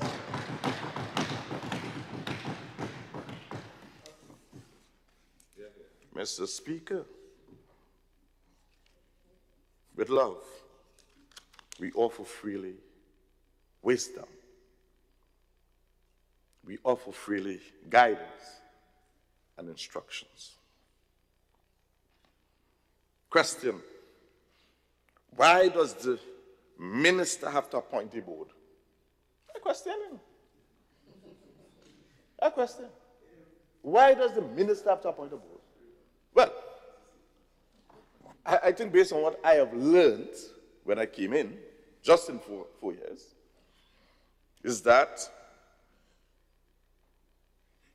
the minister usually appoints a board. And all the legislation that the other side passed in the last 23 years, they appointed a board. For all of these state actors, they appointed all the boards. What's the problem? Why does the minister? Well, the minister does not appoint the board of such. What the minister does, acting on the advice of cabinet, appoints the board of directors. I mean, again, Mr. Speaker, it is our duty, it appears, to educate. Mr. Speaker, I'll be very honest with you, Mr. Speaker. I want to thank the past government for digitization, or laying the foundation. I want to thank the past government for the efforts. But, Mr. Speaker, I have to be honest with the Honorable House. I cannot mislead this House, because Grenada is looking on. And there is a vast difference between digitization and computerization. Vast difference, Mr. Speaker. I would like to thank you for digitization if you did, but I could thank you respectfully, Mr. Speaker, for computerizing the public service. Mr. Speaker, when we got in, We were told that we have to copy piles of paper in the cabinet, and distribute these piles of paper, minister by minister, find them wherever they are in the village. That was what we were told. Our philosophy was simple. Digitize all of the information. And no paper is allowed in the cabinet of Grenada. We have never, Mr. Speaker, accepted paper in the cabinet. All we have is our computer system, Mr. Speaker. This is what we carry. And you would recall, Mr. Speaker, in 2022, we brought these computers here. We uploaded all the things because remember, in this parliament, there used to be stack loads of paper and they flip it and they can't find it. We gave them this, Mr. Speaker. This is because we are interested in setting the platform for the digitization of the service. You had to learn. You had to learn. Mr. Speaker, a point of clarification. Clarification. Yeah. Mr. Speaker, there are several, we would spend the next couple of days here if I seek to clarify everything, but I'll just clarify one. The member is absolutely misleading this House to indicate, I wouldn't say lie, misleading, to indicate that when they assume office, Mr. Speaker, we were still using paper for cabinet documents.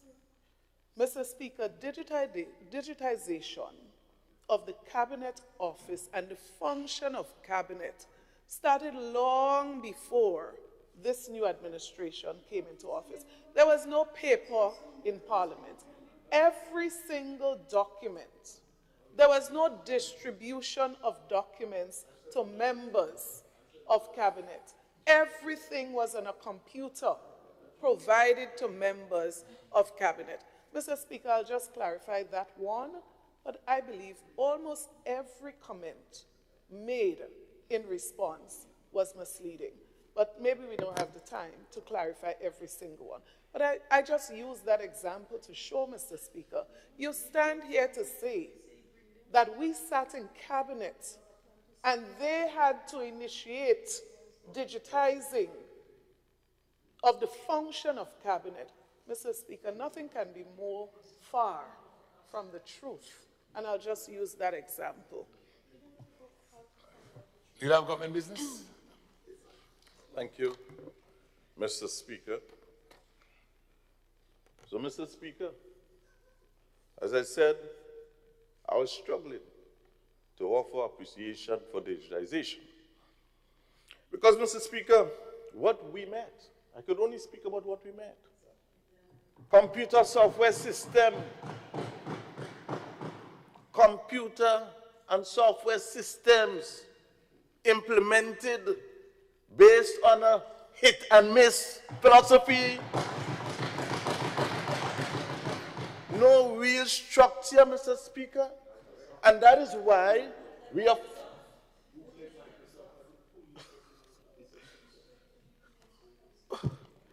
Man.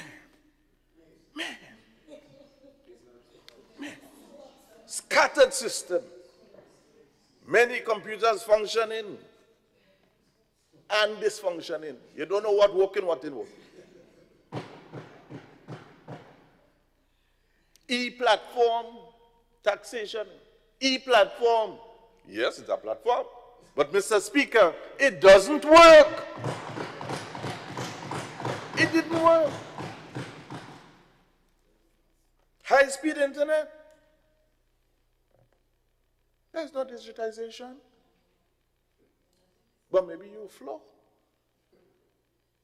I mean, come on. Digital highway. They established a digital highway, Mr. Speaker. Mr. Speaker, based on my knowledge, you are a well-trained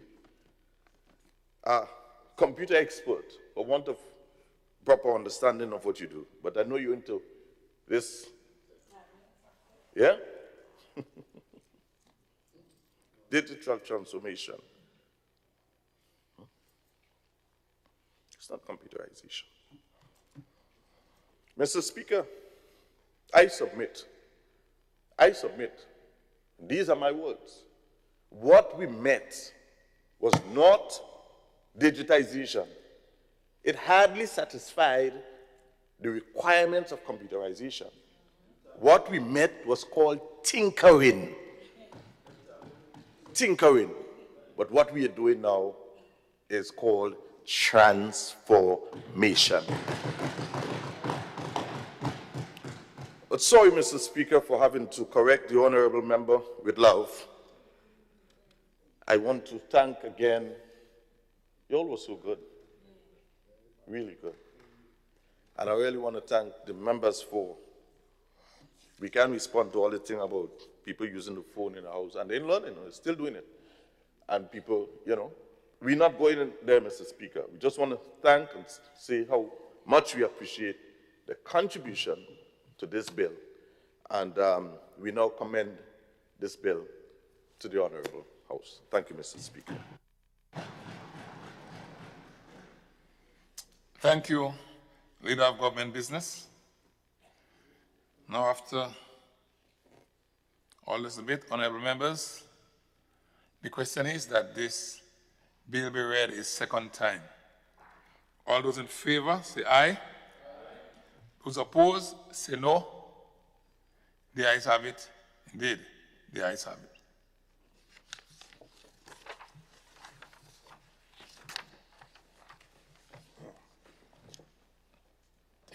Take your time.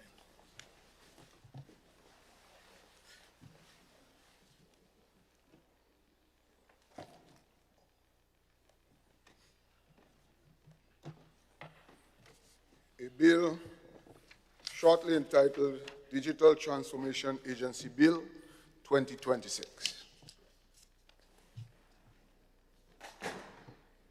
Leader of Government Business. Thank you, Mr. Speaker. I beg to move that the House resolves itself into a committee of the whole House to consider this bill part by part. Thank you. Honorable members, the question is that this Honorable House resolves itself into a committee of the whole House to consider the bill part by part. All those who are in favor, say aye. Aye. Those who oppose, say no. The ayes have it indeed. The ayes have it.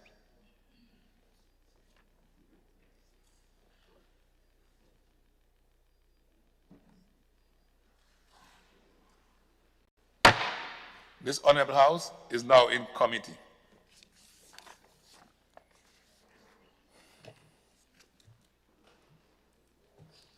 Part 2, establishment of the agency.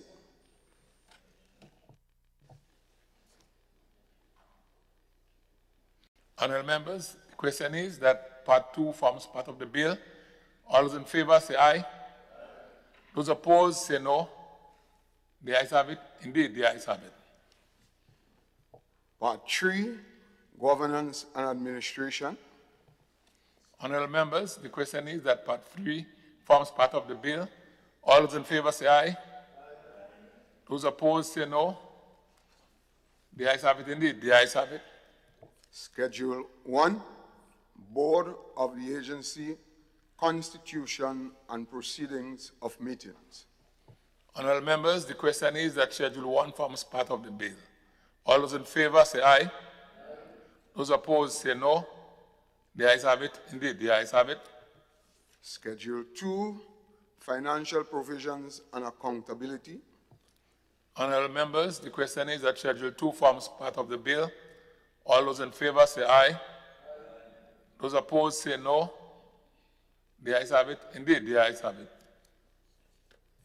Part 1, preliminary. Honorable members, the question is that Part 1 forms part of the bill. All those in favor say aye. All those opposed say no. The ayes have it indeed. The ayes have it. Leader of Government Business. Thank you, Mr. Chairman. I beg to move that the House resumes and the chairman of the committee reports progress on the bill. Thank you. Honorable members, the question is that this Honorable House resumes and the chairman of the committee reports progress on the bill. All those in favor say aye. Those opposed say no. The ayes have it indeed. The ayes have it.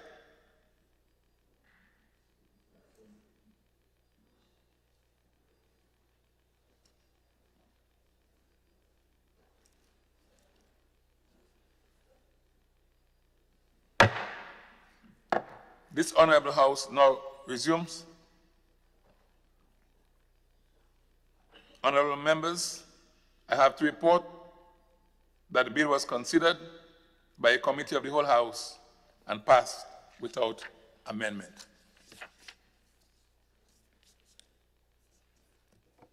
The Leader of Government Business. Thank you, Mr. Speaker. I beg to move the third reading of the bill.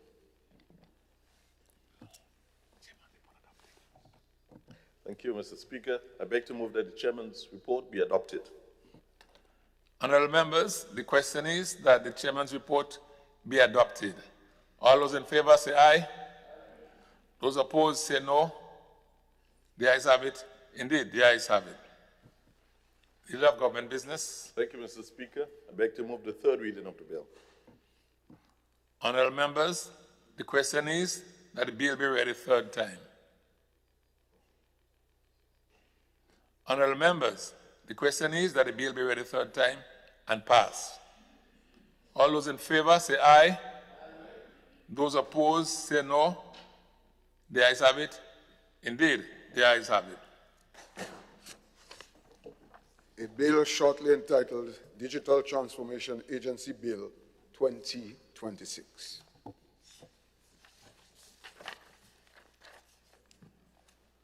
Item 16, request for leave to move the adjournment of the House on matters of urgent public importance. Leader of Government Business. Mr. Speaker, I beg to move that the House adjourn, sign and die. Mr. Speaker? No. Oh. Thank you, Leader of Government Business. Okay, all right. I saw the MP for, whose light is it? MP for St. Andrew? Northwest? Oh, okay, sorry. I saw the light very early. All right, Leader of Government Business. Thank you, Mr. Speaker. Mr. Speaker, today is a very sentimental day for me and for us. Today being the 23rd of June, 2026, marking the 4th anniversary of our election into office. I just want to take this opportunity, Mr. Speaker, to firstly thank the executive and the founding fathers of the National Democratic Congress for this opportunity to serve, to firstly be elected within the process to become a candidate in the organization, and to thank the Prime Minister for his allowing me to serve as a Minister of Government over the last 4 years. So, Speaker, I also want to thank the church that I attended, because they basically sowed the seed for me in helping me to exercise balance in the way that I do things and to be kind. Mr. Speaker, my parents, my father, this September will be 3 years since he passed, and just remembering him, he was actually passed at the age of 94. So, which means at 93, he stood on a political platform asking residents to support his son.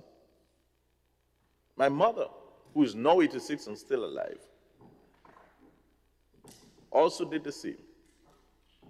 I am so moved by their contribution to my life. I can't explain in ordinary words, Mr. Speaker. I want to thank them my brothers and sisters and everyone, family, who stood with me and made my election a success. The constituents of St. George Southeast, I owe to them a debt of gratitude. They took a chance, Mr. Speaker, on me. And so, Mr. Speaker, I stand here today, humbled and with a heart filled with gratitude for them allowing me to be their representative in the Parliament of Grenada. I attended the Happier Secondary School, Mr. Speaker. I thank Mr. Hudson McPhail, the then principal, and the succeeding principals thereafter, and the school management, who have really helped to mold my formative years. I want to also thank the executive branch, the branch of the NDC, St. George Southeast, and its executive, who have worked with me over the years. And just about everybody, I thank my colleagues, Mr. Speaker, because without them, really, it's not going to work. I mean, Prime Minister leads us, but really and truly, the growth comes when we cross-fertilize, when we share, when we, discuss and speak the tough and hard truth sometimes. And this is how we grow. So I want to say thank you to all my sisters and brothers. Thank you, Sister Delma, for coming over and being part with us. You're such a darling, right? So thank you so much. And we also want to thank the opposition because they help us to be a little more vigilant and to prepare properly. So we also thank them because without them, there's really no parliament like what we've had previously. Well, let me not discount it, but, the real essence of the debate, really, it adds to the value of things, the cross-examination and so on, that really adds to the discourse. So, Mr. Speaker, I want to thank you also, because you have been more or less the guiding light in this parliament. And the previous clerk and the present clerk and drafting unit and everybody else who stood up. So thank you, Mr. Speaker. Really do appreciate everything. And for the work of the Parliament team, thanks to everybody. Thank you. Thank you very much, Leader of Government Business. There are two lights on. I was looking at the leader when he was speaking, so I'm not quite sure. I'm going to go with MP for St. Andrew Northwest. First. The mother. Thank you, Mr. Speaker. Mr. Speaker, today marks a reflection of 4 years in this term of my service to the people of St. Andrew Northwest. I give thanks to God for purpose, strength, and direction in every season. Truly, no man can stop what God has ordained for your life. His plans stand firm. His timing is always perfect. I sincerely thank my constituents for the continued confidence, support, and engagement over the years.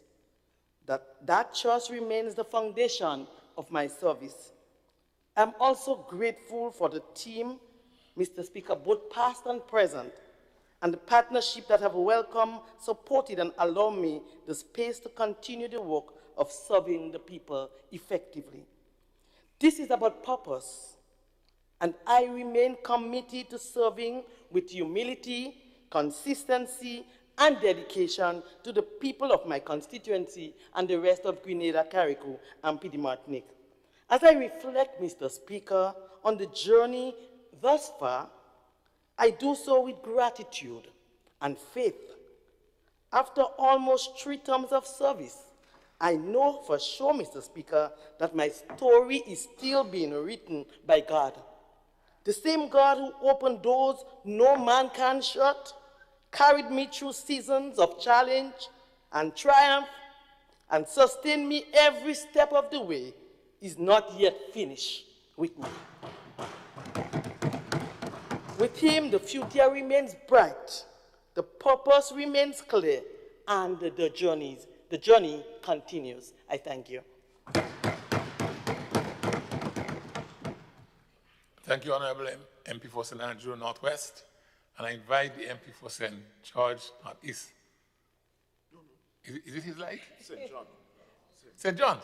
Sorry, the lights, the angle here is tricky. All right, nice. The MP for St. John, please. Thank you, Mr. Speaker. St. John, the best place in Grenada.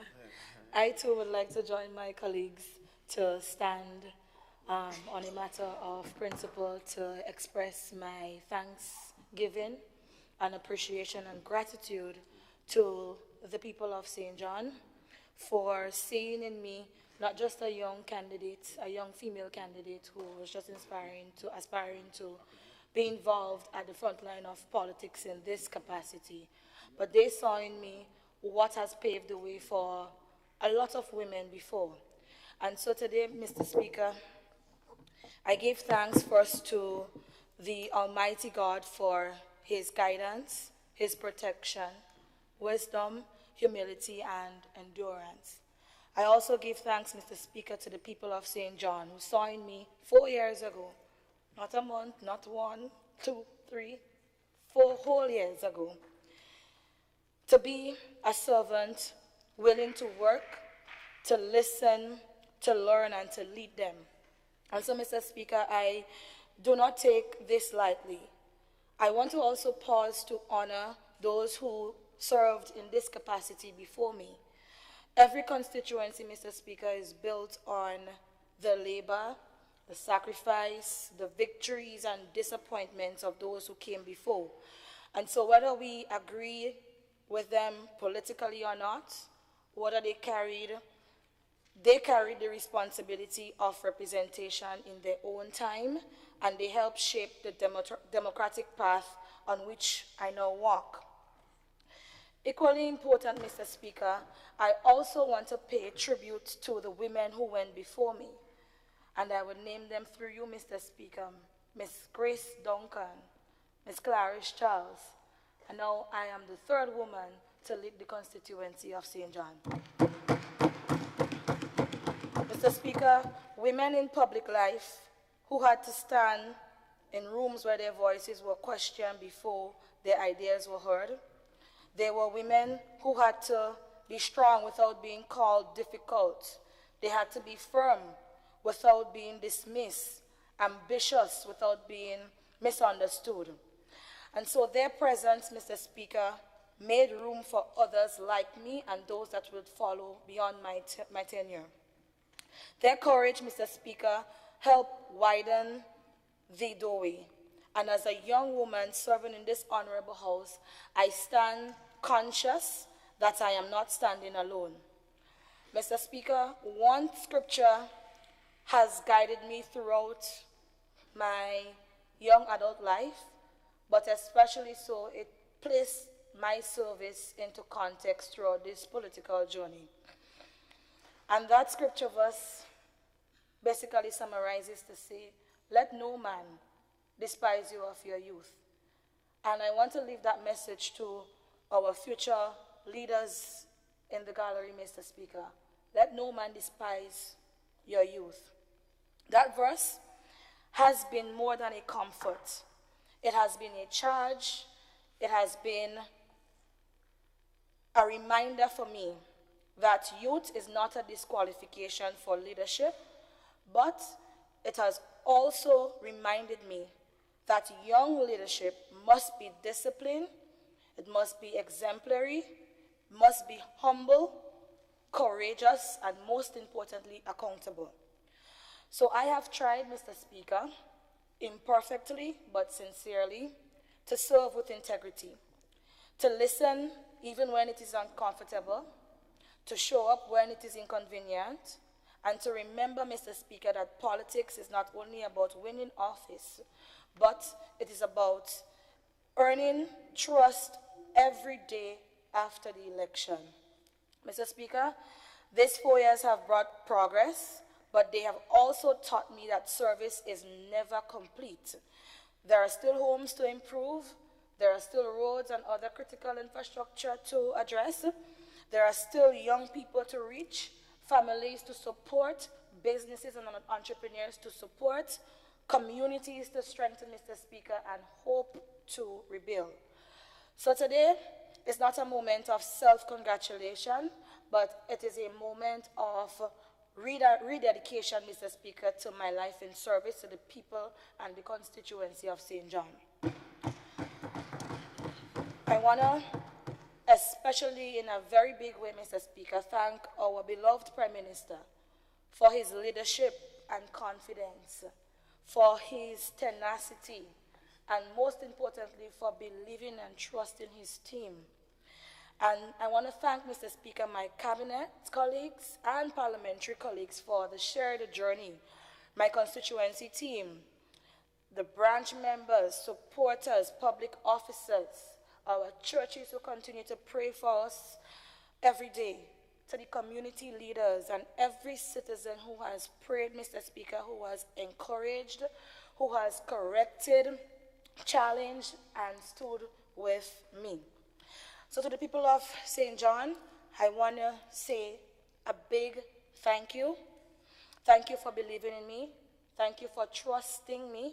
Thank you for allowing me for allowing me the sacred privilege of service. And as we mark 4 years, Mr. Speaker, I use this time to recommit myself to serving with humility, to serving with courage, to serving with compassion and purpose. May Almighty God continue to guide my colleagues and I, Mr. Speaker, to protect us, to continue to unite us, and grant us the grace to serve well. So, Mr. Speaker, with these words, I give thanks and I rededicate myself to the people of St. John and to the work ahead for many more years to come as their Member of Parliament. Right now, thank you, MP for St. John. I now invite MP for St. George Northeast. Thank you, Mr. Speaker. Like my colleagues on this side of the House, I would like to acknowledge, first and foremost, the journey over the last 4 years, and to say today in particular, we celebrate, we give thanks, and we say or share our gratitude to all the people who voted in the various constituencies. In my own instance, I would like to thank St. George Northeast, a constituency, Mr. Speaker, that is a blend between the rural and the more urban, modern, upbeat type, the commercialized parts of my constituency, business parts, and the more rural, people, relaxing parts of my constituency. In principle, Mr. Speaker, we are a multifaceted constituency. But I would like to say to them, thank you for entrusting me the responsibility and the opportunity to serve. The last 4 years, no doubt, has been difficult in many regards for a lot of reasons. But in particular, and I'm speaking from the top of my head and from the bottom of my heart, I honestly would like to say thanks to those who never gave up. Mr. Speaker, over the last 4 years, I only had one negative incident in my constituency, meaning where I had to say to someone, stop pointing their hands in my office manager's face. And I say this to demonstrate, notwithstanding the newness of the role that was undertaken, Mr. Speaker, we were able to manage extremely well.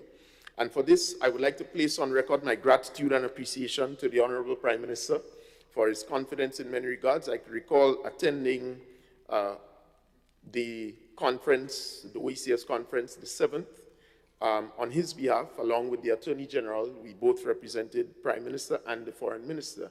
And for me, this was a highlight because no ordinary member of Parliament could be able to go that and to represent the Honorable Prime Minister. And I would like to place on record my appreciation for the continued support, both from the team of Cabinet.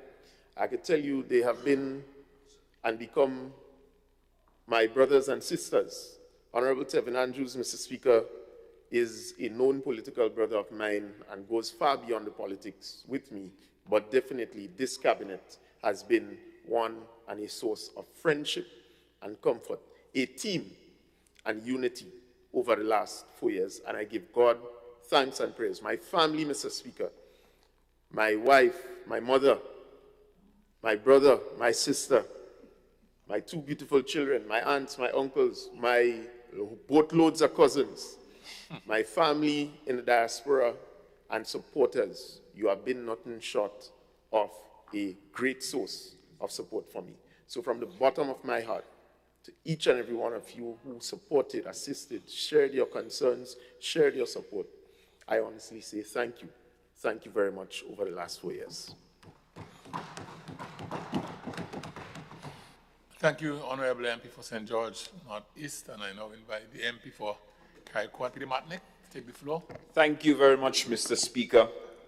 Mr. Speaker, let me first use the opportunity to recognize our public servants, because today is International Public Service Day, if I'm not mistaken. So to all our public servants who are making, who are spinning and making things happen in the public service for our citizens and the society at large, happy Public Servants Day. And of course, the public servants within that are in the Parliament doing all the heavy lifting as well, the clerk and his staff, SEO, etc. Happy Public Servants Day. I believe that you have some activities. Hope to join some of you. Certainly, I'll join the ones in Carriacou and Peter Martinique. Let me also use the opportunity to thank the great people of Peter Martinique and Carriacou. For the last 4 years, Mr. Speaker, it has been a wonderful journey, to some extent a roller coaster experience. And in some extent, or to some extent, I think I've had the roughest ride compared to other members of Parliament, taking into consideration the devastation that was caused by Hurricane Beryl in my constituency, and how that experience tested me, really tested me. But I don't think that anyone can deny that the people of Carriacou and Peter Martinique are resilient people, because in less than 2 years, we were able to bounce back, and to bounce back better and stronger. And that's because of the wonderful team that I call my colleagues in the cabinet. And I really want to thank them and our Prime Minister for the confidence and trust in me and the people of Peter Martinique and Carriacou. You see, for so long, the people of Carriacou and Peter Martinique have been neglected and never got the respect that we truly deserve. And for the last 4 years, we're putting a lot of work, be it the airport expansion, fish market in Windward, Windward Jetty, boat building schools, investment in our culture, underwater sculpture park. I can go on and on with all of these wonderful projects and initiatives where our people were directly impacted in a positive way. The people trusted me and gave me the opportunity to serve them. And Mr. Speaker, that's exactly what I've been doing, serving them.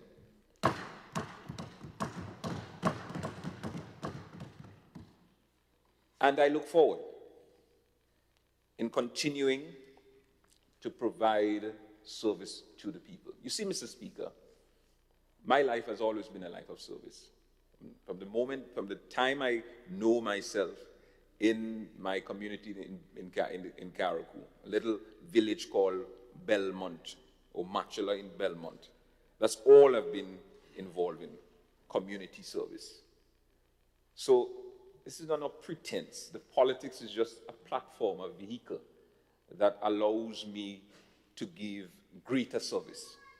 So to the people of Peter Martinique and Carriacou, thank you for standing with me, for supporting me, and thank you for voting for me.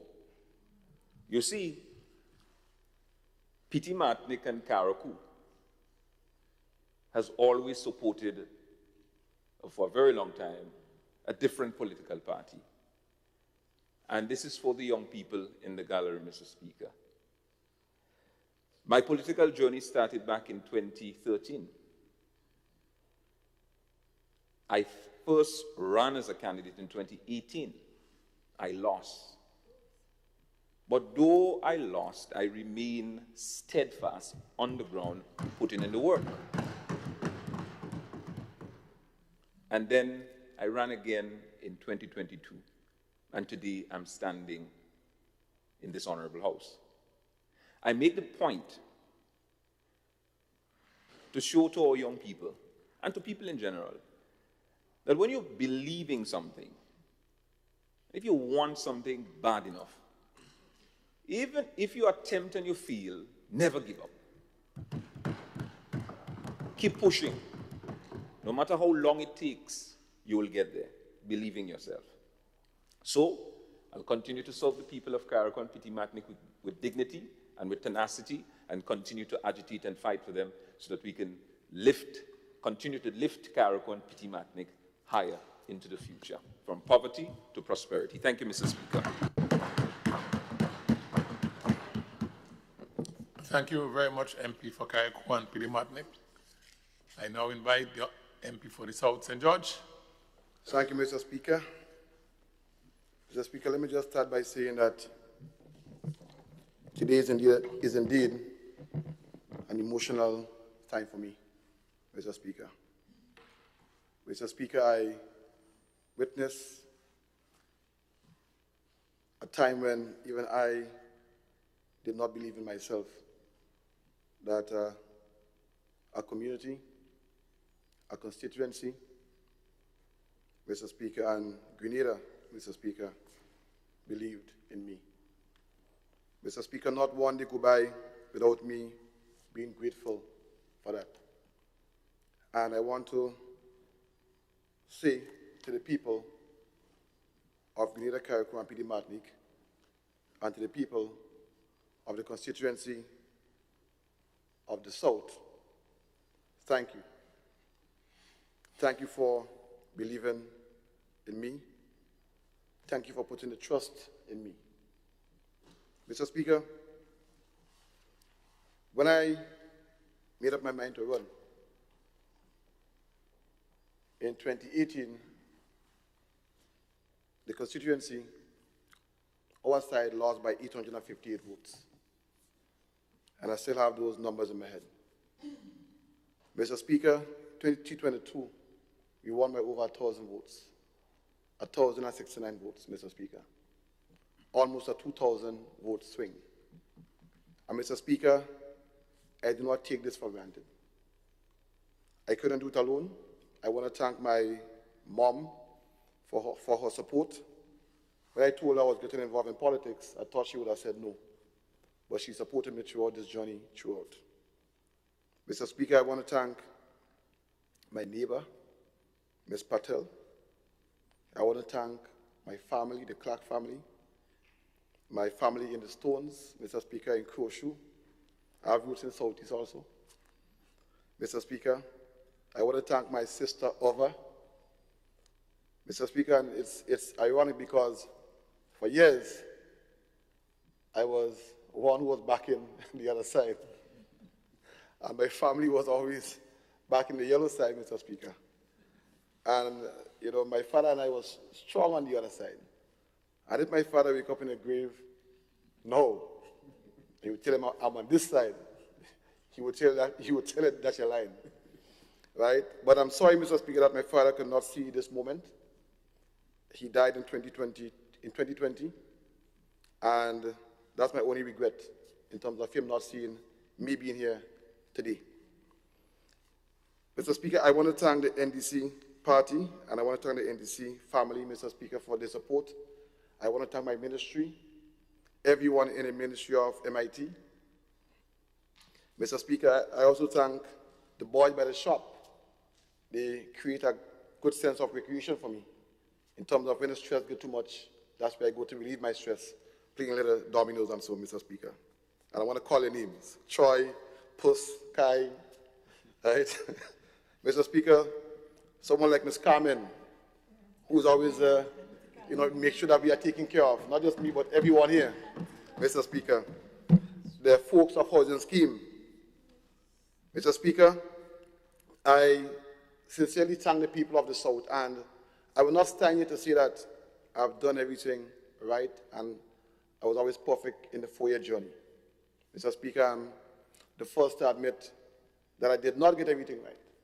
But one thing that the people of the South can depend on me for is knowing that I'm always willing to put my best foot forward, always willing to serve them in whatever capacity, Mr. Speaker.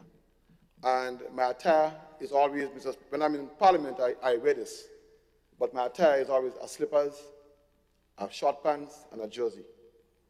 And that's, Mr. Speaker, I do it on purpose. It's for anyone, doesn't matter how small you are, to know that you can approach me, you can have a conversation, and we can see what we can do to improve your life and the country. So, Mr. Speaker, I thank the people of the Great South, as I say. I thank our Prime Minister for being the best leader, Mr. Speaker. And I'm not joking when I say that. His calmness, Mr. Speaker, it brings a sense of, confidence in this job. Sometimes, the journey gets heavy, but just, he will tackle it, Mr. Speaker, give you the confidence that you can tackle it also, and you can make it through also, Mr. Speaker. So, all in all, I thank my colleagues here. And when I say, Mr. Speaker, when Minister Willett said, and Tevin and so say, Mr. Speaker, that we are family, we are indeed a family. We genuinely enjoy each other's company. And, Mr. Speaker, that shows the unifying force that we have with each other. And it is that force that will help us through, Mr. Speaker, any difficulty that we have. But, Mr. Speaker, I just wanted to leave with one advice for my colleagues, my brothers and sisters. The work continues. There's still much to do. But as the scripture reminds us in Galatians 6:9, let us not become weary in doing good. For at the proper time, we will reap a harvest if we do not give up. Let us continue to build, continue to serve, and continue to move Grenada forward together. Thank you, and may God bless you all.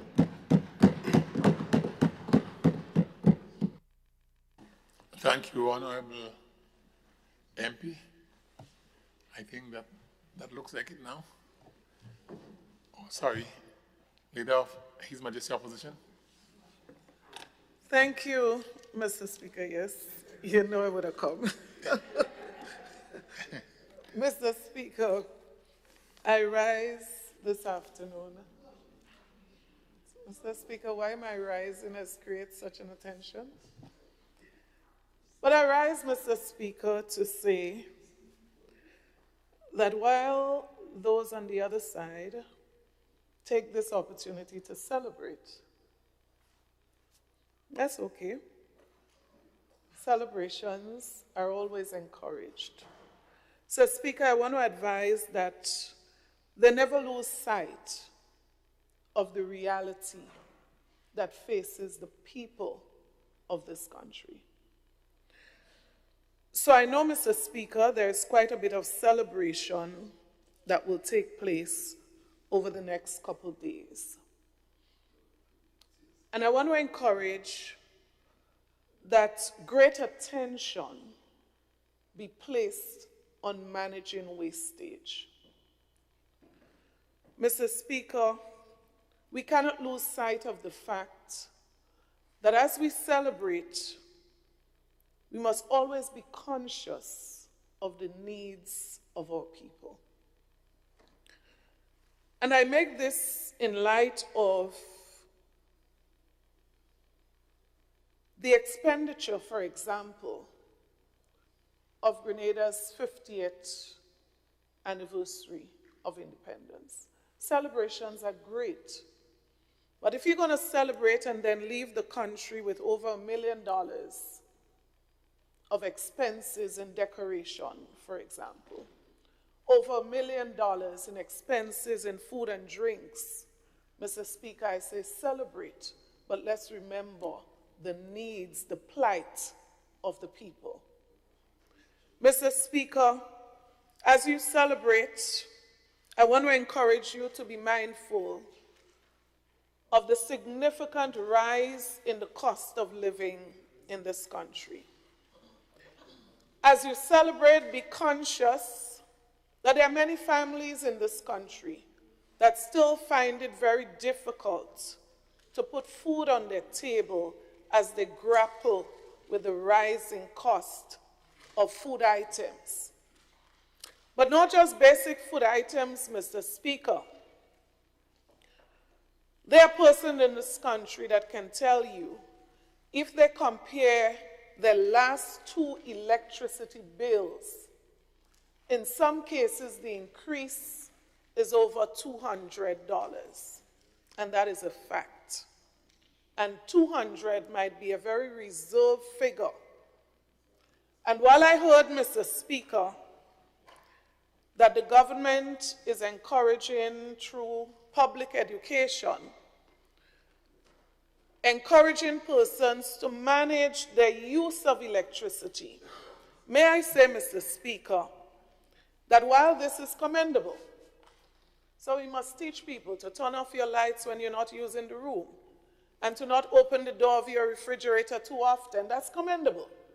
But at the same time, Mr. Speaker, government's responsibility is to take actions that would have a direct effect on the burden that the people face. And I'm talking about a direct positive effect. So while we do these public educations, Mr. Speaker, we must complement that by taking actions to directly reduce the cost of electricity. So for example, Mr. Speaker, we can cut VAT on electricity. That would be a good complementary action in addition to education. We can cut the fuel charge. Now, I am not going to educate you now. It was done before. Reduction in the cost of fuel, non-fuel charges, and also the removal, Mr. Speaker, of charges. And as a result of that, you don't crash the system. Never crashed, not once. What you had was a reduction of the burden that our people face. So reducing the cost of electricity never crashed any system. What we are saying to you is that a government that feels the pain and the burden of people will take action to address those issues. Mr. Speaker, not just food, not just electricity. This administration has imposed additional charges, taxes on people that, in our opinion, is still unnecessary. Because I advise, and I'm strongly advising, Mr. Speaker, that if we would only cut wastage, there would not be need to impose some of the additional charges we've placed on people in this country. So if we would just renovate, for example, the Prime Minister's residence, we're immediately saving ourselves $20,000 per month as a country, just by renovating one facility. Mr. Speaker, as you celebrate, I want to encourage those on the other side that we have a serious crisis in healthcare. A serious crisis in healthcare in this country. Too many people, Mr. Speaker, are unable to access basic medication at our facilities. And so if you're going to celebrate, I say do so being mindful of the challenges that are faced by ordinary people in our communities. So when a nurse has to dip into a pocket to buy gloves to protect herself, I say celebrate, but be mindful of the realities that we face. Mr. Speaker, not just the issue of access to basic medication. Mr. Speaker, we cannot ignore that there are systems that were established by the previous administration, ignored, abandoned, and Mr. Speaker, today our people suffer the consequences. Mr. Speaker, I say celebrate, but let us be mindful that there are significant initiatives, projects that this administration inherited 4 years ago and are still in infant stage of implementation. We created an entire ministry of implementation. We were supposed to clear the pipeline in record time. Mr. Speaker, I'm saying today, cost overrun is crippling this country financially. Wastage is crippling this country financially. And so as you celebrate, I say to you, be conscious, not just of the needs of the people, but the expectation of the people that you would manage in a responsible way. Mr. Speaker, as you celebrate, I encourage the members on the other side, be mindful of the expectations of our young people. Mr. Speaker, many people, many young people, as a matter of fact, I dare say, all of the young people who voted this administration into office, their expectations were that things were going to be better, that this administration was going to deliver for them. You speak to the average young person, and what you hear is disappointment. Because many of them, Mr. Speaker, who had an opportunity in 2022, many of them today do not have that opportunity. And they are left, in many instances, quote unquote, abandoned. So as you celebrate, I encourage you to be mindful of the promises and the commitments that you made to the young people of this country.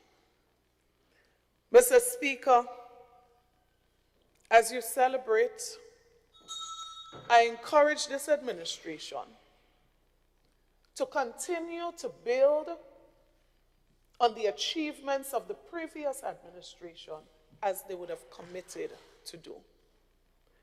And I want to point out, Mr. Speaker, as it relates to housing right now. Honorable MP, the bell says that you're 10 minutes. I'm 1 minute, Mr. Speaker, if I can wrap in 1 minute.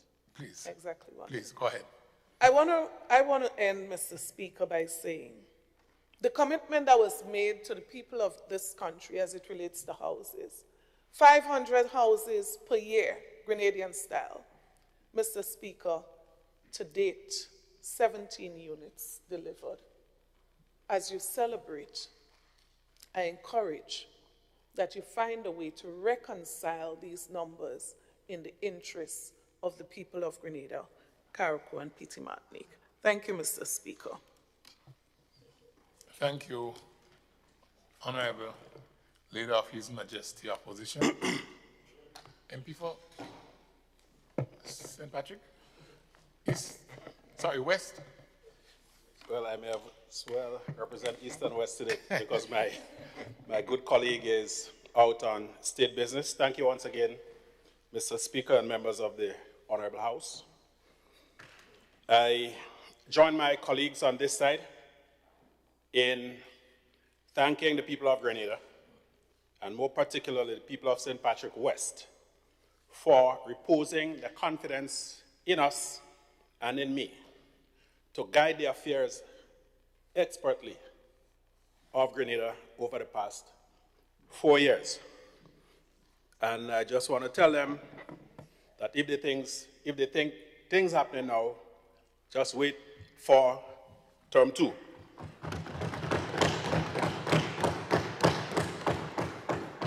Mr. Speaker, I'm proud to be part of an administration that has done so much in such a short time.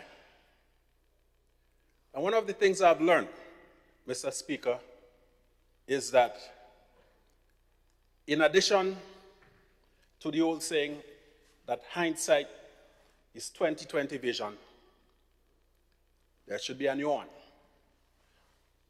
Opposition make people could see.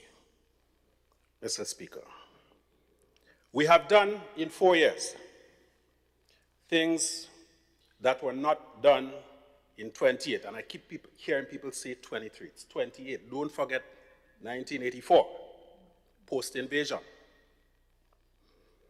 Mr. Speaker, we were badly affected, particularly in the north and in Carriacou and Petite-Martinique by Hurricane Beryl 2 years ago.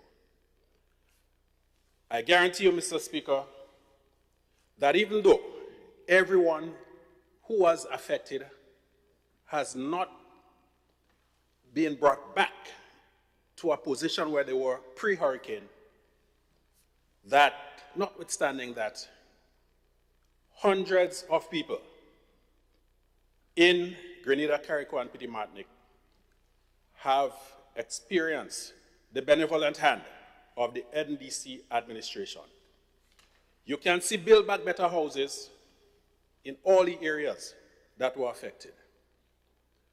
Mr. Speaker, eyesores remain from Hurricane Ivan in 2004. In 2004, my first daughter, my only daughter, but my first child, was still in around Form 2 or Form 3. So, Speaker, she has 2 lovely daughters of her own now, and they now call me Grandpa Joseph. But the scars from Ivan are still here. Where are the Ivan houses, Mr. Speaker? Mr. Speaker, the Parliament building, York House. Mr. Speaker, Governor General's residence. Mr. Speaker, the old Prime Minister's residence. Government sat in the Botanical Gardens for close to 20 years after Hurricane Ivan and did not raise a nail, Mr. Speaker. Mr. Speaker, there is something called faith, and there is also something called fake. And sometimes they may well be one and the same. Mr. Speaker, our government inherited what passed for our healthcare system in almost total shambles. We did not cry about it. We sat down, we analyzed the situation, Mr. Speaker, and we decided on a roadmap towards not just reforming, but improving the healthcare system. And not just for Grenadians, but for all our friends and visitors. Because in everything you do, nowadays, if you're building a house, you have to see if you could put in a little downstairs that you may wish to rent out sometime down the road. So we have embarked upon Project Polaris. And it is rather unfortunate that some of us, rather than applaud good moves, rather than say, yes, good move, but why not this, why not that? They wish our country bad because they miss power so much. Mr. Speaker, the people of Grenada ain't stupidity. We ain't stupidity, and we know those who are rooting for Grenada and those who are trying to engineer the collapse of our country by spreading all kinds of false information and propaganda. Let me just, with your leave, Mr. Speaker, go back briefly to the question of visa waivers and Africa and Nigeria. I said this morning that we have no apologies for reaching out to the motherland. But I just want to clarify something, that while we are actively seeking a visa waiver agreement with the Federal Republic of Nigeria, we have not yet signed one. So they are jumping the gun. And I really wish that what they were saying had already come to fruition. But it will. Mr. Speaker, housing is one of the biggest headaches for any government in Grenada. Fortunately or unfortunately, over the years, government has assumed the role or the responsibility of providing housing for people. In many cases, even people who can afford to. But Mr. Speaker, we recognize that notwithstanding the fact that many of us can afford to take out a mortgage and build a house or purchase one, there are those among us who simply do not have the means. So as a caring and humane government, we have taken steps to ensure that the housing program run by the Ministry of Housing is one that brings dignity to people, that it is one that provides proper sanitation. So whenever you go around Grenada and you see a little something just standing by itself as a bird nest, you know it's not the NDC administration that built it. I ain't calling him anymore, Mr. Speaker. It's a shortly from John Demel. But when you see a properly constructed one with a modern bathroom and toilet, you know it was built by the NDC administration. And Mr. Speaker, one of the hallmarks of our administration, which makes me so proud to be a part of it, is that we don't watch face and we don't watch color. When we introduced the free tuition policy, it was across the board, so that regardless of which political party you or your parents support, you remain eligible, because there were no criteria saying that only poor and vulnerable. Everybody. The WASH program, the pilot project in St. Patrick West, 17 bathroom and toilets constructed in Chantemelle. What made one eligible to receive it? Your need, not who you're perceived to support politically. And this is the way a country, especially a small one like ours, ought to be governed. Because if every time you change administration, Mr. Speaker, you govern only for the 50 plus 1% that support you, you immediately deny the country the resources, the ideas, the talents of the 49% who did not vote for you. In countries with 50, 60, 80, 100 million people, maybe they can afford to do that. With a tiny population of 110,000 people, Mr. Speaker, when you X out the elderly ones who are no longer economically viable, the children, those who have been ravaged by drug use and alcoholism, it's literally a handful of people that you have at your disposal to build a country. And so we have brought in a new paradigm. We have actively sought to engage our diaspora. If you look at the composition of the statutory bodies, Mr. Speaker, expressions of interest were invited. And as we speak, several of our statutory bodies and state-owned enterprises have their boards include Grenadians who live in the diaspora. Some of them are even chaired by Grenadians living abroad. Thanks to the technological revolution, that is now possible.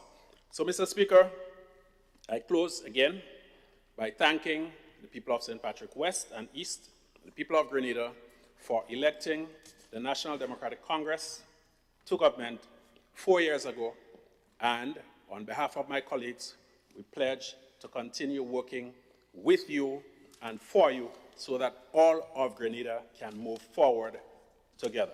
I thank you, Mr. Speaker. Thank you very much, Honourable MP for St. Patrick West. Honourable members, the question is that this Honourable House will now adjourn, sine die. All those in favour, say aye. All those opposed, say no. The ayes have it, indeed, the ayes have it. This Honourable House now stands adjourned, sine die.